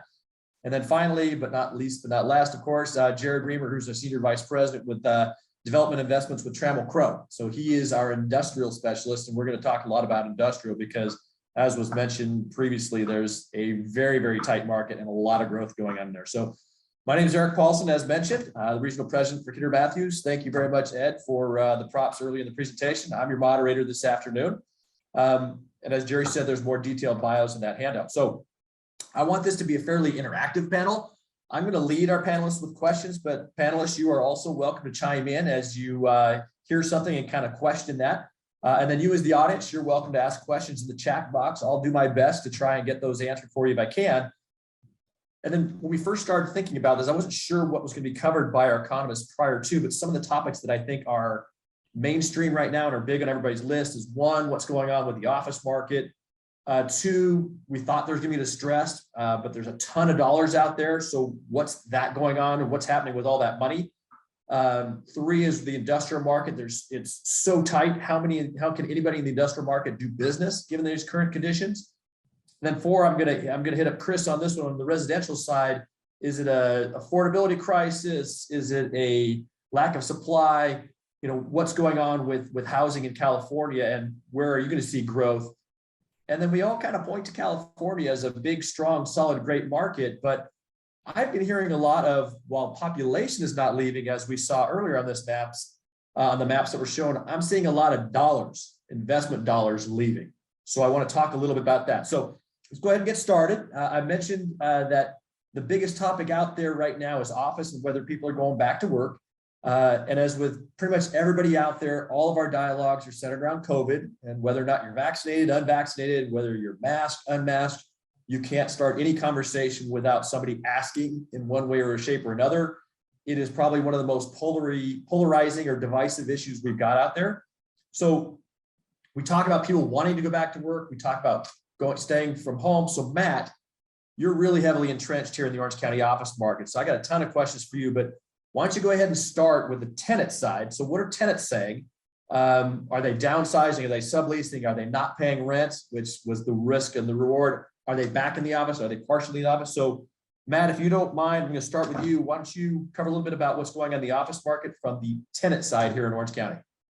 Yeah, absolutely. Thank you, Eric, and thank you everybody for having us. I'll just start by saying the last 18 to 20 months have been, in the words of my 8-year-old son, an emotional roller coaster. It's been very interesting to see kind of what's happened, really not necessarily on a month-by-month basis, but a weekly basis. Occupiers, by and large, I think, want to re-enter the office. Well, let me take a step back.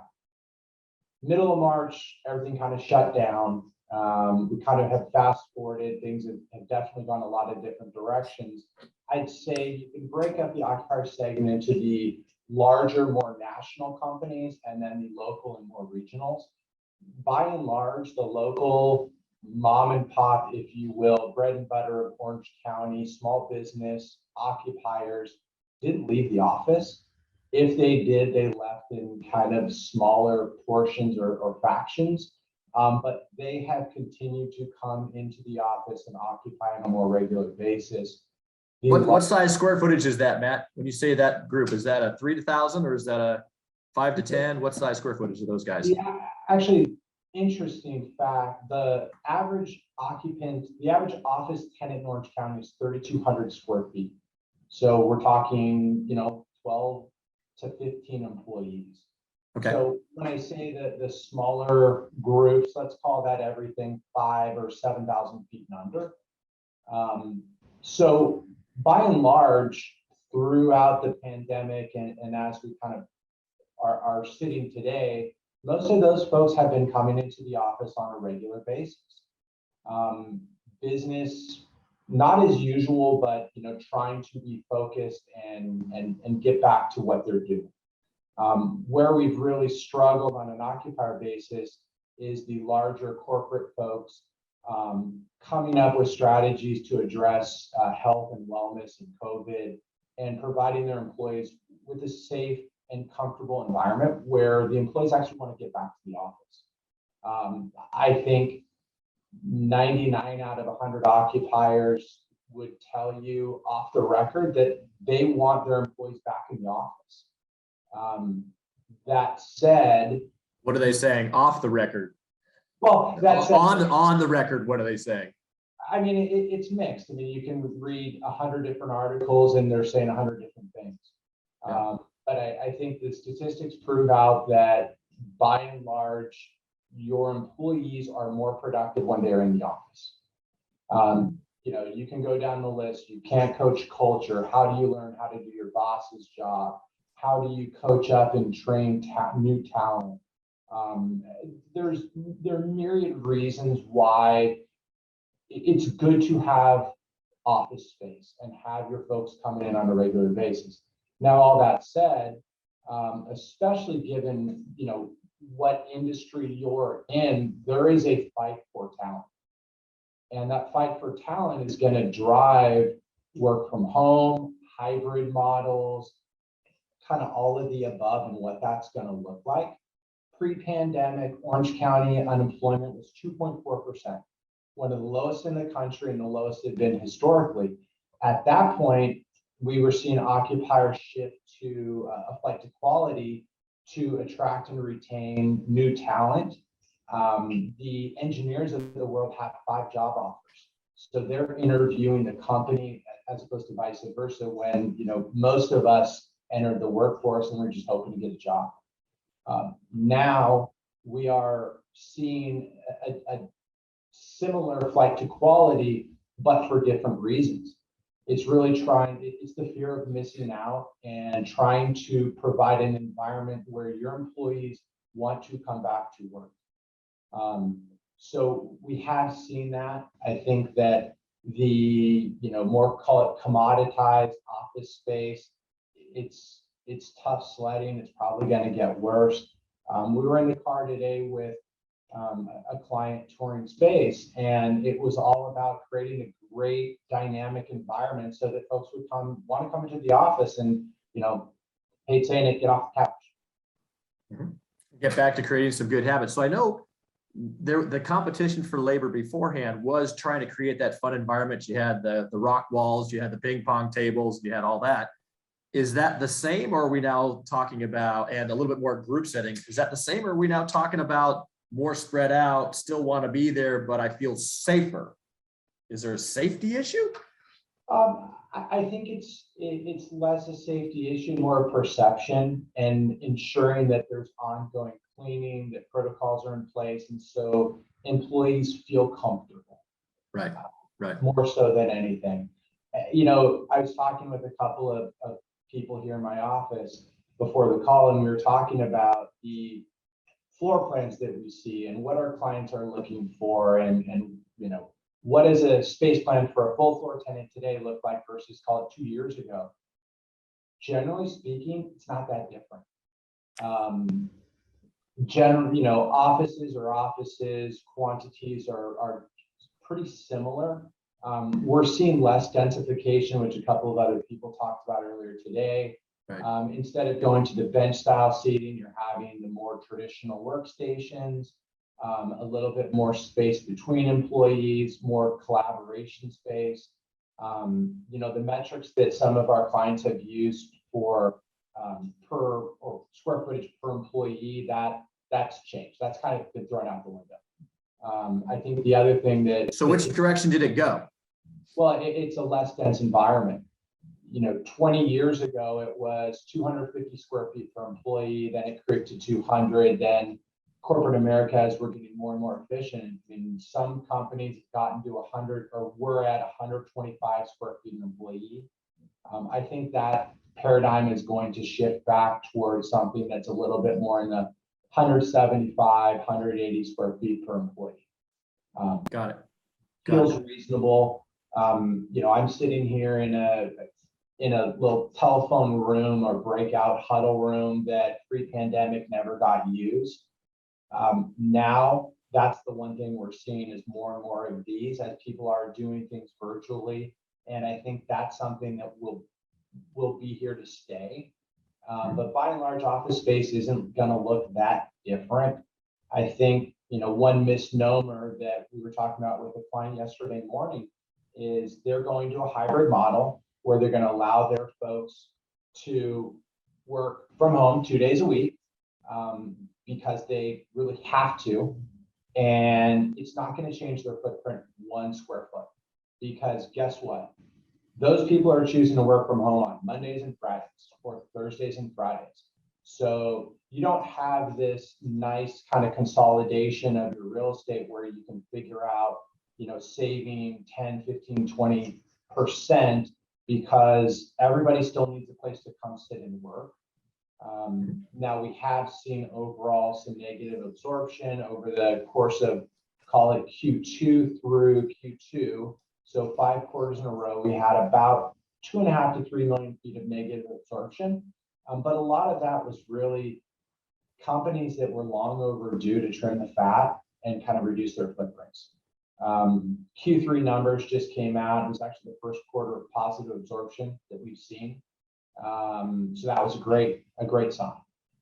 Overall, though, there's still a little uncertainty on the occupier side, but I would say by and large, people want to come back to work. Employers know that they're going to have office space. It's not probably going to change that dramatically. We're going to do things, I think, a little bit smarter and be cognizant of things that we weren't necessarily thinking about, like air filtration systems, indoor, outdoor space. We thought through them, but they weren't top of mind. I think that just the priorities are shifting a little bit. Got it. So I'm going to ask you some really quick directional questions, just so we can get a good feel for the overall market. Sublease space, are we going to see it increase or decrease or stay the same? Relatively speaking, I think it'll be static for another 6 to 12 months. Good, well-priced sublease space leases. But as that goes away, new sublease inventory is coming online. Are current leases going to be short-term for a while, long-term for a while? Are people still in that, let's just go for another 6 months, another year until we figure things out? Or are they starting to look at longer-term leases? Occupiers are going longer. 12 months ago, and I looked at this because I knew you were going to ask this question. 12 months ago, I was working on, I think 80% of the deals I was working on were 24 months or shorter. And as of today, about 78% of the deals I'm working on are at least 4 years. So Perfect. People just are kind of getting comfortable with the new norm, and that we're not going to see these dramatic shifts in what office space is going to be moving forward. All right, one word answer. Last question for you. Rental rates, up, down, stay the same over the next 12 months? More than a word, slightly down. We'll see downward pressure. It's going to be choppy, I think, through 22. I think the better, more compelling product will shine and will actually lease. The commodity space will struggle. We'll see downward pressure for another 3 to 4 quarters. Okay, perfect, great, thanks. So I know across my 33-year career, I have never seen this much money in the market, both for debt and for equity. In fact, Brookfield just came out with another $20 billion fund just the other day. That's tacked on to Blackstone's $20 billion fund they did in 2019. So I'm going to guess there's at least $1 trillion out there, which is why we're not seeing distress. But Gary, I want to go to you. You're a broker that's seeing a lot of transaction volume in the single tenant net lease space. Are you seeing any investment trends in particular? Did you see any distress? And, before you answer that, I know we spoke earlier that you've been seeing a lot of California dollars investing out of state. Maybe you can also touch on that and why some of that's going on. So what can you tell me about the investment market right now? Sure. I think the biggest overarching theme is there's more money than has ever been out there. I think one simple way to look at it, you mentioned Brookfield. I actually have a client I consider a friend that actually joined a Brookfield venture that just broke into the net lease market. This is about a year ago. They literally started a month before COVID started, and they were probably quiet for a little bit, but have been on a tear since probably Q4 of last year. Ares has been very aggressive in that space as well. Apollo got into net lease maybe 4 or 5 years ago. If you look at kind of the rates, like a lot of business we do is on the private equity level with sell lease back and kind of creating creative financing opportunities there. And we're seeing more money than ever. And if you look at their fundraising, I think 2021 is so far, going to be a record-breaking year for, private equity across the board. And that money is no doubt trickling into real estate in various aspects. Obviously, depending on, the news you read and maybe even some of the funnier things you follow, Blackstone's been in real estate heavy for a while, right? But they're one of the few. And I think the entire Wall Street space, as well as private equity space, is becoming more and more either educated, or maybe because yields have dropped to a certain level where now you can go buy a 5 cap and throw 3% debt on it, and you can get high single-digit return, right? So that's why this money is starting to flow into the space where before, you didn't see any real estate exposure on the PE side, Wall Street side. And so a lot of our, so that from that perspective, our business has actually grown a lot because we deal with a lot of sponsors or operators who are now, have brought on some type of private equity kind of money. And that space has just been exploding. And it was already growing pre-COVID, but it's only gotten more acceleration since then, with cap rates, basically becoming more compressed, multiples bouncing back pretty hard. And on your point about kind of capital flows and so forth, it hasn't been a mystery or a secret that money's been flowing out of California for years, right? California, from a lot of places, I think just maybe culturally from, especially Orange County, there's a lot of real estate in Orange County. California's been a real estate haven for so long, but now you have kind of this generational shift, right? Transfer wealth shift. A lot of people thinking kind of longer ahead, where you have, Mr. and Mrs. Smith in Newport Beach or Santa Monica, they sold their apartment building at a 2.5 cap or 3 cap. And now they're looking at other places in the country to put their money. And even if it's at a 5 cap or a 6 cap, it's doubling their income. And it makes a lot of sense. Some of these markets are places where people want to leave California and retire to, right? I feel like in Orange County specifically, we've been hearing a lot about Idaho and all these kind of different places, but throughout the years, it's been, Phoenix, it's been Texas markets, it's been maybe Florida, a little bit less than California than the East Coast, but people have been moving kind of in that direction.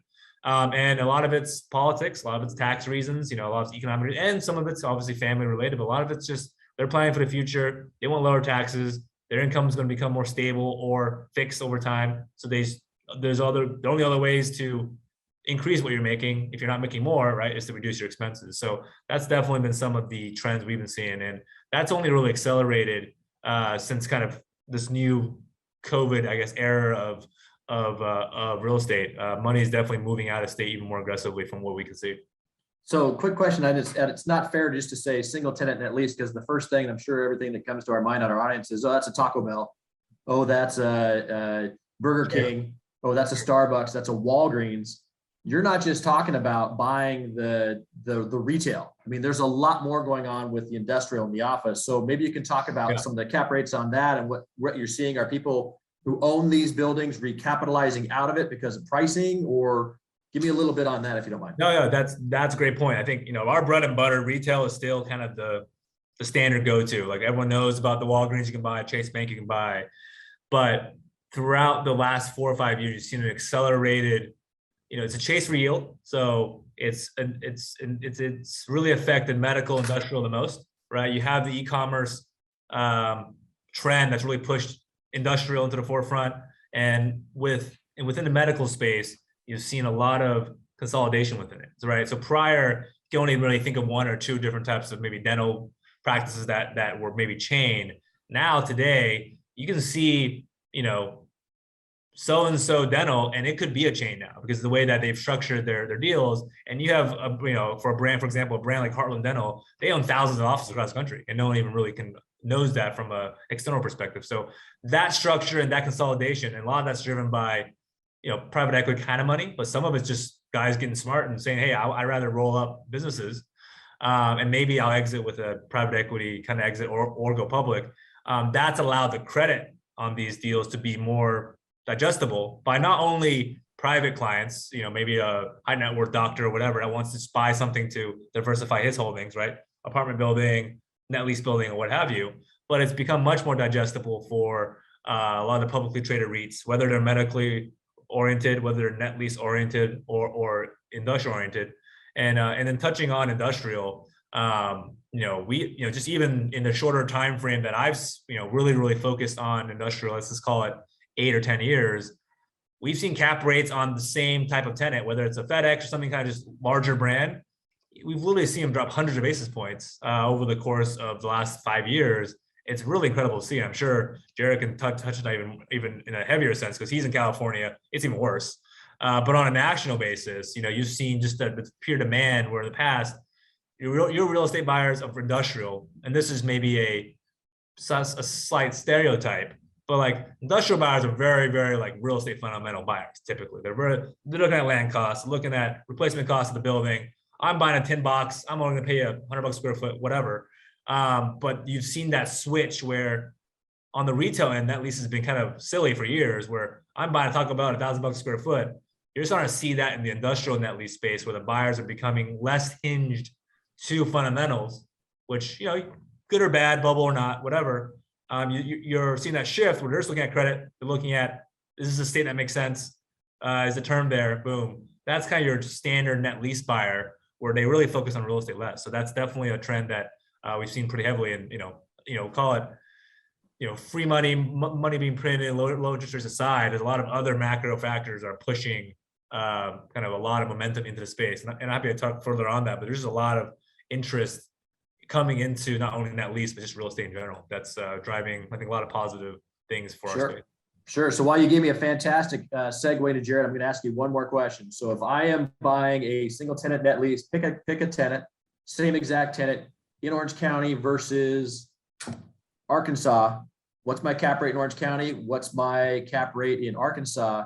And are you encouraging your client to look in Arkansas? Or are you saying that 3 cap or 2 cap or whatever you're going to tell me the cap rate is in Orange County is still a good deal?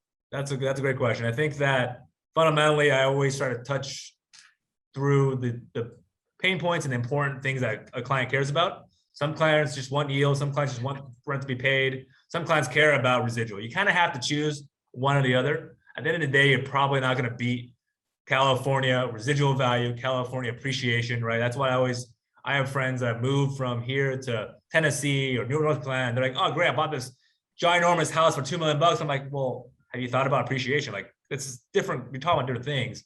And Right. that applies to net lease, no doubt. So to give you an example, if we're talking about, let's just pick a very simple thing we all understand, Burger King property or something in California, that deal could trade 4 cap, sub 4 cap today. And in Arkansas, I think could be a 6 cap. So it's a huge, 200 potential basis spread. There's definitely been pressure since the recovery of COVID coming into Q2, Q3 of this year. We've seen the spread on kind of that A, B, and C property really decrease a lot, right? Like your A plus McDonald's or Burger King located in a spot, the cap rates haven't reduced that much, but that Burger King with a crappier lease or something in a smaller town maybe used to trade at a 6.5 cap. Now it's starting to trade closer to a 6 or a 5. And it's definitely catching up to like that A property. So that's definitely a trend that we're trying to keep a good touch on, because it gives, frankly, clients that are looking to trade out of deals that they haven't wanted to own for a while, a really good opportunity to do a switch. You can go buy something that's a lot better, maybe give a little bit of cash flow, but relative to 18 or 19, that difference was huge back then. Now it's maybe a 10, 20% difference versus it being a 40, 50% difference back then.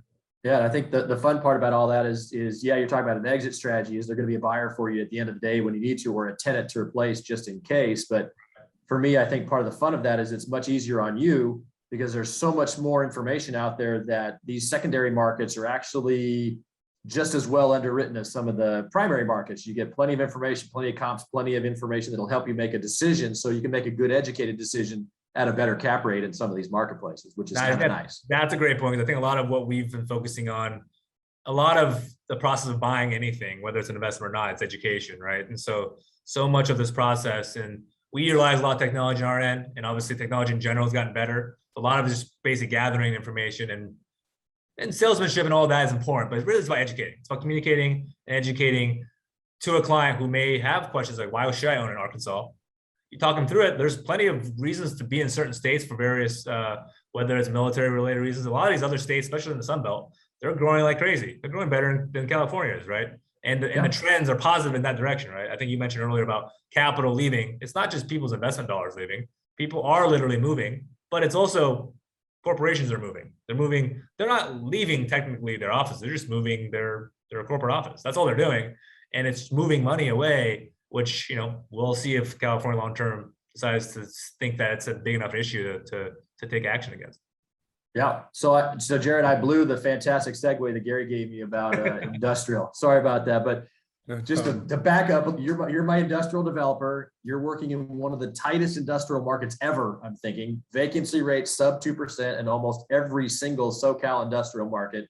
Land prices are rising, construction costs are rising, supply chain issues, but it's being offset by rising rental rates. In fact, I just heard of a $1.60 triple net on a 50,000 square foot industrial building with 20 cents net charge. So $1.80 all in for a 50,000 square foot industrial building. And you got to develop into this, and you got to find tenants in this. So how are you able to even function in this market, and where are you seeing opportunities, and what are you doing on a day in, day out basis in this market? Yeah, so I mean, we've been fortunate in that we had a plan going into the beginning of this year, and for anybody who bought in the last year or two land sites, or even got them under contract under pricing that was last year's pricing, you're doing very well today. What's just really changed since the beginning of this year is we've seen rent growth and the velocity of rent growth accelerate to a level that is truly been unfathomable. And honestly, on the ground, what we see on a daily basis, it's much more rapid clip than what you see in the reports that come out. And I actually finally just saw a CBRE report that showed Inland Empire rents growing 50% year over year on asking rates. And that's actually probably more in line with what I've been saying for the last 3 to 6 months in what we've been seeing on asking rates and deals going down in the Inland Empire where we do most of our business.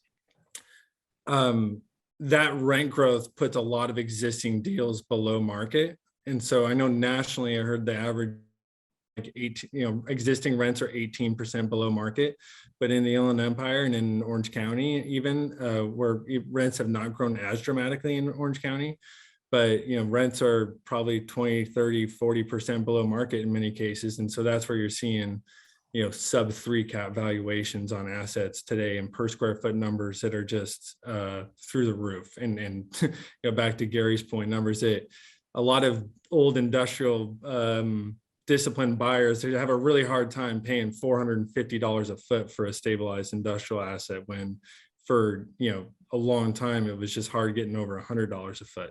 Yeah, every year before this year. Yeah, pretty much. So, and I mean, we're out in the market responding to tenants regularly. I can't even hold a rental rate for a proposal for more than 30 days now. And even in a lot of those cases, I'm having to come back and tell the tenant, really that rate I quoted you 30 days ago is not good anymore. And it's moved up sometimes 10% since then. Just because of, we mainly operate in 100,000 square foot logistics spaces. And, it's a thinner market than a lot else, but you're kind of hearing what's going on, and there's very few comps, and they tend to just kind of jump in 10-cent increments right now. So it's pretty crazy. It's made, with asset values rising dramatically, honestly, probably doubling on a per square foot basis. Land values have also doubled in many markets. So it's making, people are going after land sites very aggressively. They're very hard to find. People are trying to do zone changes and figure out difficult sites that no one wanted to take on before. Entitlement challenges are mounting, and opposition groups are getting more sophisticated and using CEQA to stop or oppose, delay projects, or extort payments for certain causes. So it's are you finding sites closer and closer to residential, which will more than likely cause those types of?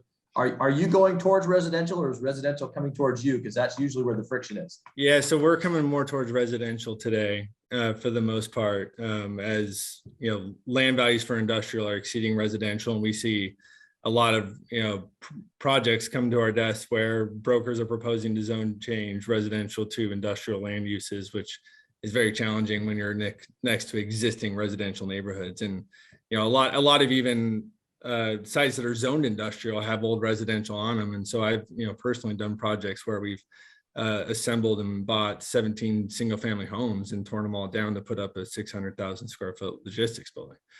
So you're seeing things like that too, where the land values for industrial are exceeding the values of single family homes in some of these neighborhoods. So while that is a fantastic segue to John, I'm going to ask you another question and come back to John just a little bit. What's the highest price you've paid for land for an industrial building to build today? develop? It's only been $25 a land foot, which is phenomenal. Okay. we have not yet paid the kind of high watermarks that are out there today, which are $100 a foot or higher. But we will be $100 a foot or higher. We probably will be soon. That's that. So where are you finding opportunities? We've focused heavily in unincorporated Riverside County, and we've built a lot of strong relationships with the county there. And so that's where we've done a lot of business. We've also started doing a lot of new development in Las Vegas, which has turned out to be a very robust market, and has just, a better business environment, both for development and for our end users and tenants. So, we're also looking in San Diego, where we cover as a market, but opportunities have been more challenging there. Orange County, San Diego have been more challenging because land sites are, typically already developed. They're smaller. But today, with where land values are going, people are tearing down, 2-story office buildings and redeveloping them into industrial and doing things like that. And so it's shaking loose land sites and infill locations that to date have not been economical to develop because the existing uses have been worth more than the land for development. Right. But then the rental rates are offsetting. So, all right, you build 100,000 square footer out in unincorporated Riverside. How high is the clear and what rent are you getting? Clear height today is 32 to 36 feet on that size building, and we're probably renting it for 90 cents or higher. Triple net, and what are the CAM charges or the net charges? The CAM charges. Sorry, I went retail on you. They're moving. It's moving quickly because it all depends on your land value for the most part and what your tax bill is. But I mean, on a lot of those assets, you're talking 40-cent triple nets too. And Okay, where so a lot of older 90 plus generation 40. stuff is 10 to 20 cents. So on 100,000 square footer, I'm paying $1.30 all in. Yeah. Okay. Slight ouch. Last question for you, then I'm coming, John. I haven't forgotten you, I promise. So last question for you is supply chain. Drayage costs are going up. Getting things off the docks are brutal. I heard somebody that said that they couldn't even get a roofing structure system delivered, manufactured to them. I was with some furniture guys yesterday that said half their pieces are still on ships out in the ocean. How long is it taking you to build these buildings these days? It used to be a 6-month process, entitled, all in, done, vertical, tenant in, 6 to 9 months. What are you talking today? Yeah, so like the big box projects we do have always historically been between 8 to 12 months. That construction schedule is still true, except you got to order certain lead time items well in advance. In fact, we just bought roof structure for a project that we'll be starting next year in Las Vegas, and it won't deliver to the site until October 15th of 2022. So a year from now. And so we're basically, setting our construction start dates around when we can lock in key materials like roof structure.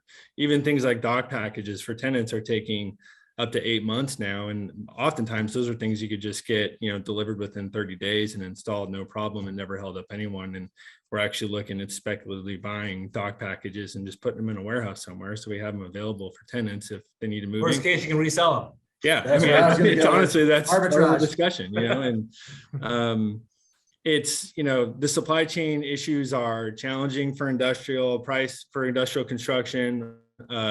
It's causing construction costs to go up. Construction costs still make up a very small percentage of the overall pie of cost of project. It's mainly land. So it hasn't stopped any projects from going forward from what I can see. And certainly on our end, it hasn't. And I don't know any of our competitors that it stopped either.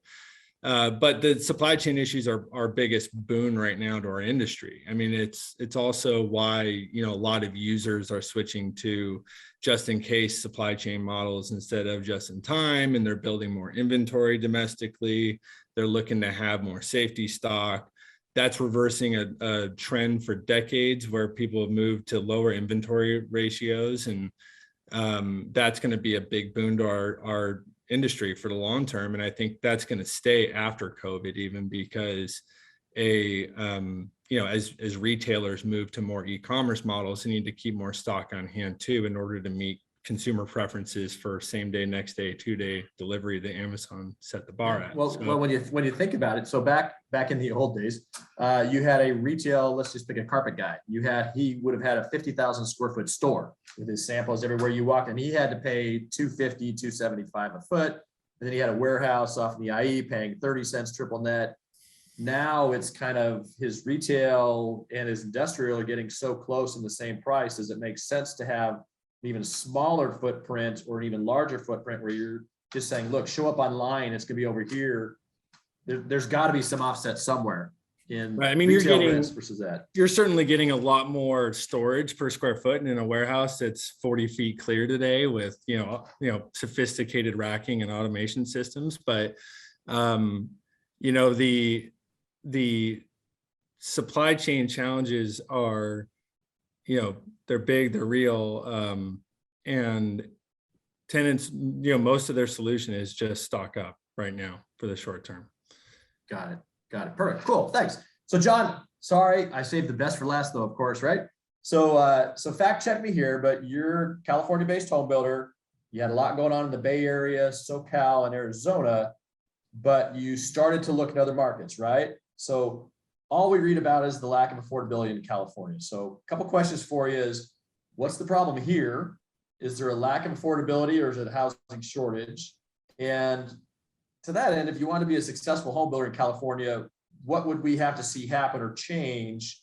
And then I want to hear about your business plan going forward and what markets you're looking at. So a lot to unwrap there if you don't mind, but go ahead and attack what you can on that one. Great. Thanks, Eric.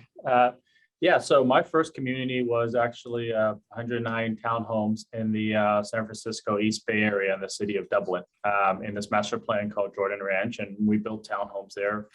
I think they were priced around 800, 900,000. That was in 2013. And we came out of the great financial crisis. All home builders came out of the great financial crisis, building homes for what people could afford, for the people who could afford those homes. So it was mostly move up. It was more luxury segment. And there was a really dearth of supply of entry level, first time move up product that was being built anywhere in the country. What happened in 18 and 19, and I think most of us were concerned that we were at the end of the cycle, not knowing that COVID would hit us. Most of the home builders started pivoting, and as we did, pivoted hard to build more affordable product because we saw this incredible demand that was going to come through from the millennials, which are forming households who are entry-level buyers, or probably in the Bay Area, more of that first move-up buyer because they can afford that dual household income, can afford more house. So we started pivoting to figuring out, well, how can we build a more attainable product? You can go higher density, but as you know, a lot of places, particularly in the Bay Area and down here in Orange County, don't like density. They want single family. You can only get single family approved. The density is pretty low. We starts pushing you further out into the Inland Empire, pushes out to the Central Valley. So depending on how much risk you want to take and how far you want to go from the employment centers, we really felt that it made a lot of sense for us to pivot to a market like Phoenix, where there's been incredible diversification of the economy over there, much better than it was down before 2008. So you got a lot better jobs, employment centers, employers out there, and a lot of demand, and housing that hadn't really come back in terms of the supply of housing. So we made a big push into Phoenix. We went there organically, bought some land. And then over about 2.5 years, we acquired 2 private home builders there that had thousands of lots that they owned and controlled, which gave us access to a lot of supply to continue to build volume. We've continued that throughout COVID, looking at migration trends, but also looking at where there was a lot of growth in the demographics, the economy, the jobs, and that's pushed us into Texas and Florida. We acquired another home builder in Florida that gave us operations in Texas as well too. Now we're building in San Antonio, Austin, and also in the Orlando area. So at what price point? Sorry to interrupt, John. At what price point are you building? Yeah, in the Phoenix market, we're primarily in the entry-level segment. We've pivoted our company towards more entry level and first move up. So we're in that low 300,000 average selling price. In Orlando, probably we're in that low 400,000s, which is more of that move up category. And then in Austin and San Antonio, we're trying to build in that high 300,000, low 400,000 average selling price. Compared to California, we've pivoted, but because we're building in California, our average selling price in California, including Northern California and Southern California, is about $990,000, $950,000 average selling price. So it's a affordability crisis in California, and it is very difficult, as everyone knows, and Jared's shared, to buy land here and to title land. And CEQA's made it incredibly difficult for home builders to bring more supply onto the market. So, less supply, a lot of demand causes an imbalance in that, I think, pricing. So are your margins higher in California? You'd think, okay, if I'm building a 1,100,000 square foot home and I can sell it for $950 in San Fran, or I can sell it in $350 in Arizona, you'd think, oh, I'm going to build 1,000 in San Francisco all day long, because that's going to be, obviously, if it's the same construction costs.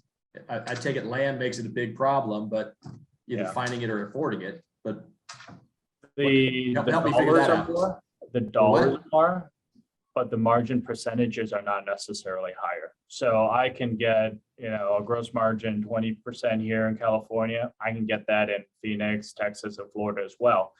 However, it takes, in some cases, it takes me 5, 6, 8 homes to make the same amount of dollars that I do make in California. So from a dollar sense, it's less, but you have more land supply, there's demand, and you can build more homes. So they're more production-oriented markets, which allows, for a company like us to, create more growth. Are you seeing problems with the supply chain as well? Is that causing you more delays? Oh yeah, I mean, the interesting thing is we probably recovered the quickest after the stay-at-home orders put in place, and everyone quickly wanted to find safety and space, and demand really rebounded for us in June of last year. So there was all of a sudden rush to put shovels in the ground. We saw incredible orders come through, and we started building. So we actually, second half of last year, we had this incredible demand, and we had a great opportunity to start building a lot of homes.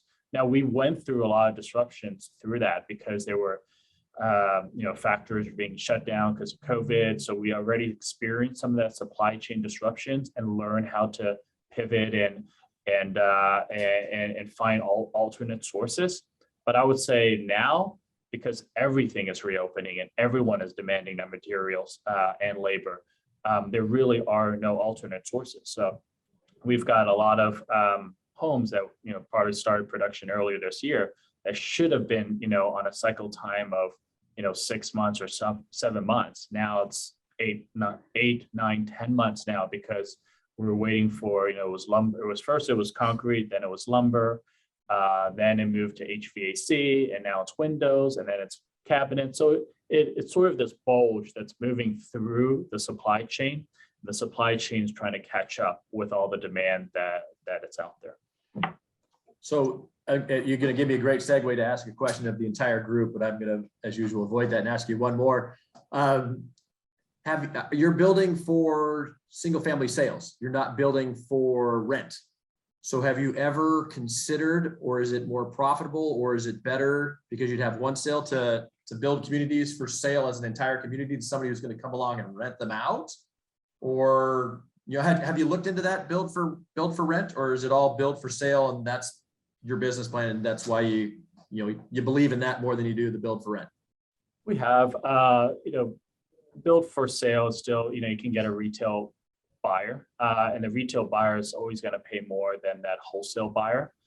But the build for rent market is real. It is large, and there's a lot of capital out there. And just like rents have been going up everywhere across all the other asset classes, they're going up in single family rentals as well. And the pursuit of yield is making that probably discount a little bit lower. So we are looking, I mean, we are looking at opportunities where, you know, I might have taken down a 1,000-unit master plan project. And within that 1,000-unit master plan project, maybe a part of that could be a single family for rent community within that. So it adds a nice level of diversification. It helps us segment the community. And it's a real, you know, it's probably 10 years ago, people didn't think about that as a real opportunity. But I think the feeling about renting and living and wanting to live in a single family home is really driving more homeowners or driving more customers to that product. Got it. So questions for the group. The supply chain, we've got 60 to 80 ships out there right now. When are we going to get back to equilibrium, or are we? Do we see a solution in sight? Jared, you want to take that one first? Yeah.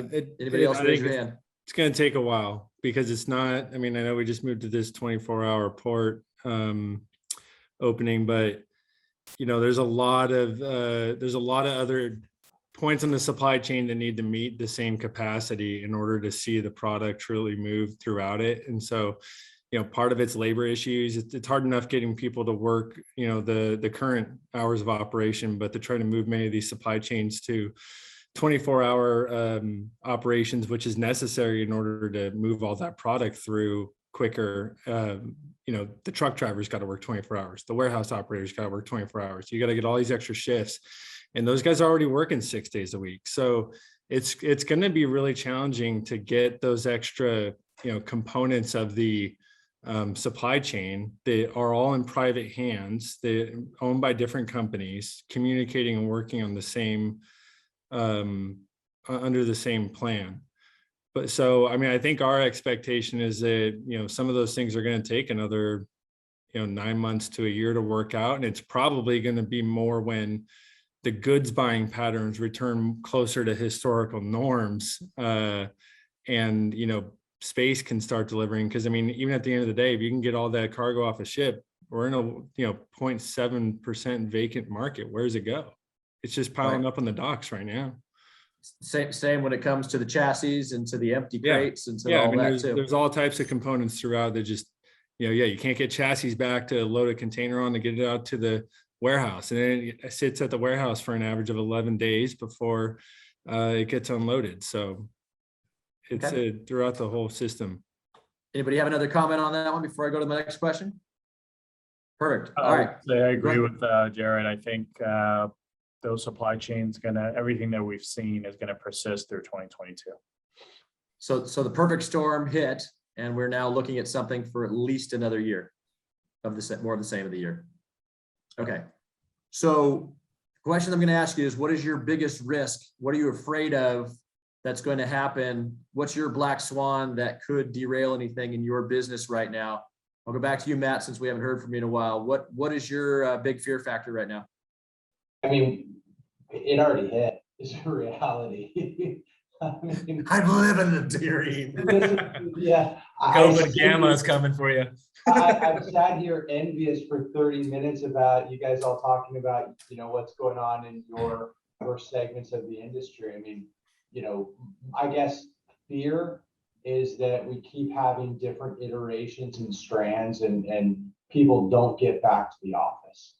And that this thing, you know, we keep pushing out the, you know, re-entry date from, I mean, it was Memorial Day, then it was, okay, great, it's going to be Labor Day when kids are back in school, and then it became Halloween and Thanksgiving. Well, may as well just throw it to January.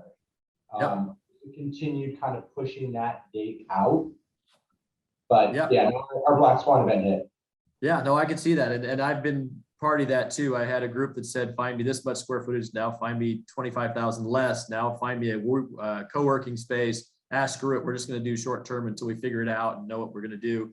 And then it was, everybody come back 4th of July. Okay, everybody come back Labor Day. Okay, Memorial Day. Okay, you know what? We're already here. It's already here. We might as well just wait until January 1. Yep. It's tough to break the habit, and we've got to get people to break that habit and get back in. I think one of the biggest, agree with me or disagree with me, I think one of our biggest risks for these major corporations is liability. They are deathly afraid of having somebody come back in the shop, somebody gets sick, somebody dies, and they get sued. So they are, and they're being corporately conscious. That's the new thing. They have to be a woke corporation, or they get in trouble too. Are you seeing that a liability? That's gotta be the biggest reason for the corporate companies, right? You're talking about the trends and like small mom and pops coming back. Like we're a boutique shop that operates across the country, but we have maybe 18 people in the office. So we always kind of agree. Like how many? 18 out of how many?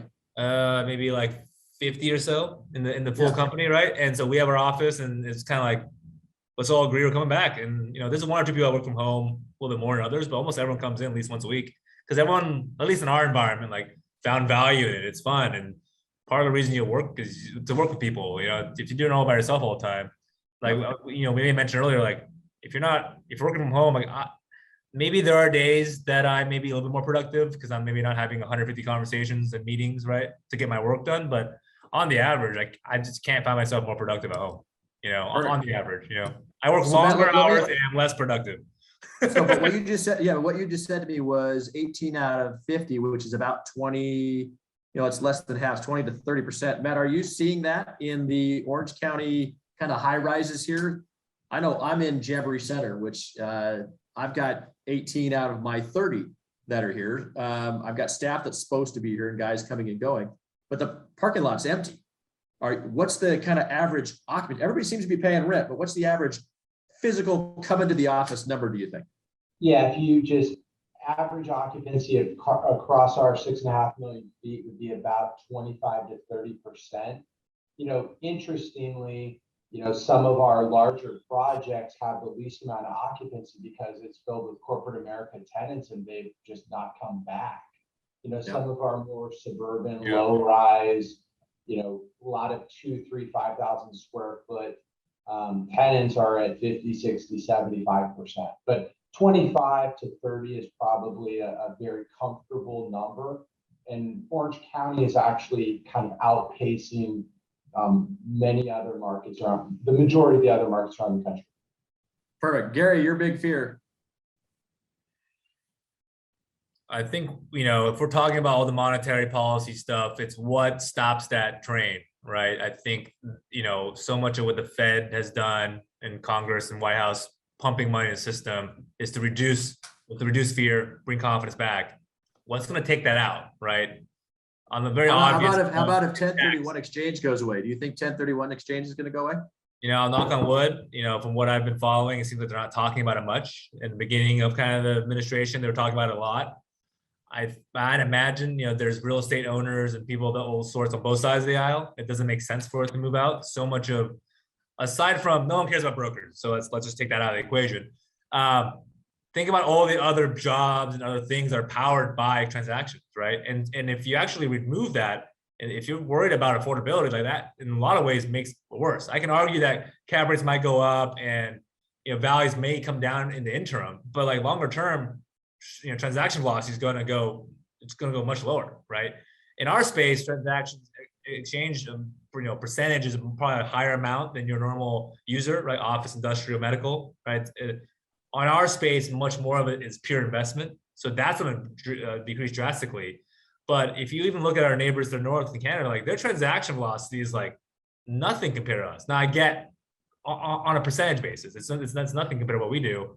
We looked at that years ago because I've done some lobbying related stuff with ICSC and so forth over the years. And on the whole, even if you talk to California Democrat reps, most of them get why 1031 exists. It's actually interesting to think, kind of, if you look back at the previous administration, they went through their tax cuts and everything. One of the biggest things they changed actually was 1031 used to apply to like kind and businesses and everything. And when they changed to only include real estate, that actually, I think, hurt it the most out of anything. Yes, it was great, it was still around, but now you've reduced the amount of constituents that actually care about that code, right? So I think the fear about it being changed or evolved or whatever, or removed, will probably be something that's going to be a bigger theme moving forward. Whereas in the past, you kind of hear it, kind of wave it off, because it would help too many people. Now you have less people that technically care about it. So it's actually a really interesting fact. And we try our best to stay on top of it, whether it's kind of be on the politics side or just kind of the expert side. And it's just an interesting thing to follow and see how it continues to evolve discussion wise. But hopefully this time around, it doesn't really go anywhere. Got it. John, I got two minutes. What's your, and Jared, so I'm gonna hit John first, then Jared, give me real quick, anything that you're worried about right now? I think probably interest rates are the one that impact residential pricing the most.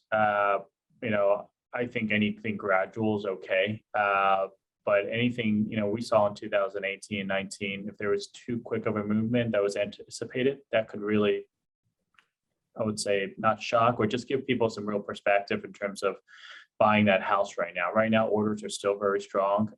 We see a lot of demand, but given where prices are today, some real movement in interest rates could impact demand on housing. Perfect. Thank you. Jared. Yeah, I think interest rates is probably one of the more concerning items for us too, just because when you are buying at such a low cap rate, your ability to finance that becomes challenged if interest rates go up. And so you're still hoping to get levered returns. But the other side of that is people are really betting on rent growth continuing for the next 5 years. And that's why they're willing to pay a 3 cap, is because they believe in 5 years when your lease is up, they're going to be renewing at a much bigger rent. So the other concern I'd have is just if rent growth can't continue off these highs, if we've kind of already grown so much that we can't continue to grow 35% off these levels, then cap rates could start expanding too. Okay, perfect. All right, one last question for everybody. We kind of had a negative tone at the end. I want to bring it back up. Over the next 12 months, are you a bull or a bear? Matt? Bull. Gary? He has no choice though. He always wants to go up. I'm a bull. Yeah. John? Bull. Jared? Bull. Okay, perfect. I did want to throw one last thing out. So I am on the NAIOP board and we do a lot of legislative affairs. My understanding is split roll is coming back to the ballot. We fought that before. Nobody had thought that might be something of a negative. We thought we'd fought that battle. But my understanding is that they are coming back and saying that anything retail, residential, commercial, whatever, 4 units or greater and above $2 million, Prop 13 goes away. So my understanding is that might come up. And I think that might be my black swan that might cause some issues. So with that, Jerry, I want to thank my panelists. Thank you very much, guys. That was fantastic. Jerry, I'm going to turn it back over to you. And again, go Bruins. Go Bruins. And good luck against Oregon this weekend. Let's get the W. Go. Okay, so that brings us close to the end of our program. Please stay with us just for another moment or two. I want to express a real sincere thanks to all of our expert speakers today for sharing your time and your insights on behalf of UCLA Anderson and the Anderson Forecast. So thank you. 2 quick announcements. Our next forecast is due out on the 9th of December, so look for that. And we have a special webinar a week from Friday, 1-hour webinar in the morning with the CEO of United Airlines, Scott Kirby, on the future of business travel. And the final announcement that I'd like to make before you get into the virtual Orange Crush to go home is a deep gratitude to our sponsors who make these programs possible. Our principal sponsor, RSM, our platinum sponsors, Alan Matkins, Cathay Bank, Clark Construction, Leap Development, and University Credit Union. Our silver sponsors, Hathaway Dinwiddie, Landsea Homes, and United Airlines. And our bronze sponsors today are Colliers and MBK real estate companies. Many, many thanks to them. And we look forward to seeing you all in the not too distant future and to seeing you all in person at our next Orange County Economic Outlook in 2022. Thank you for your attendance and drive safe through the virtual commute home.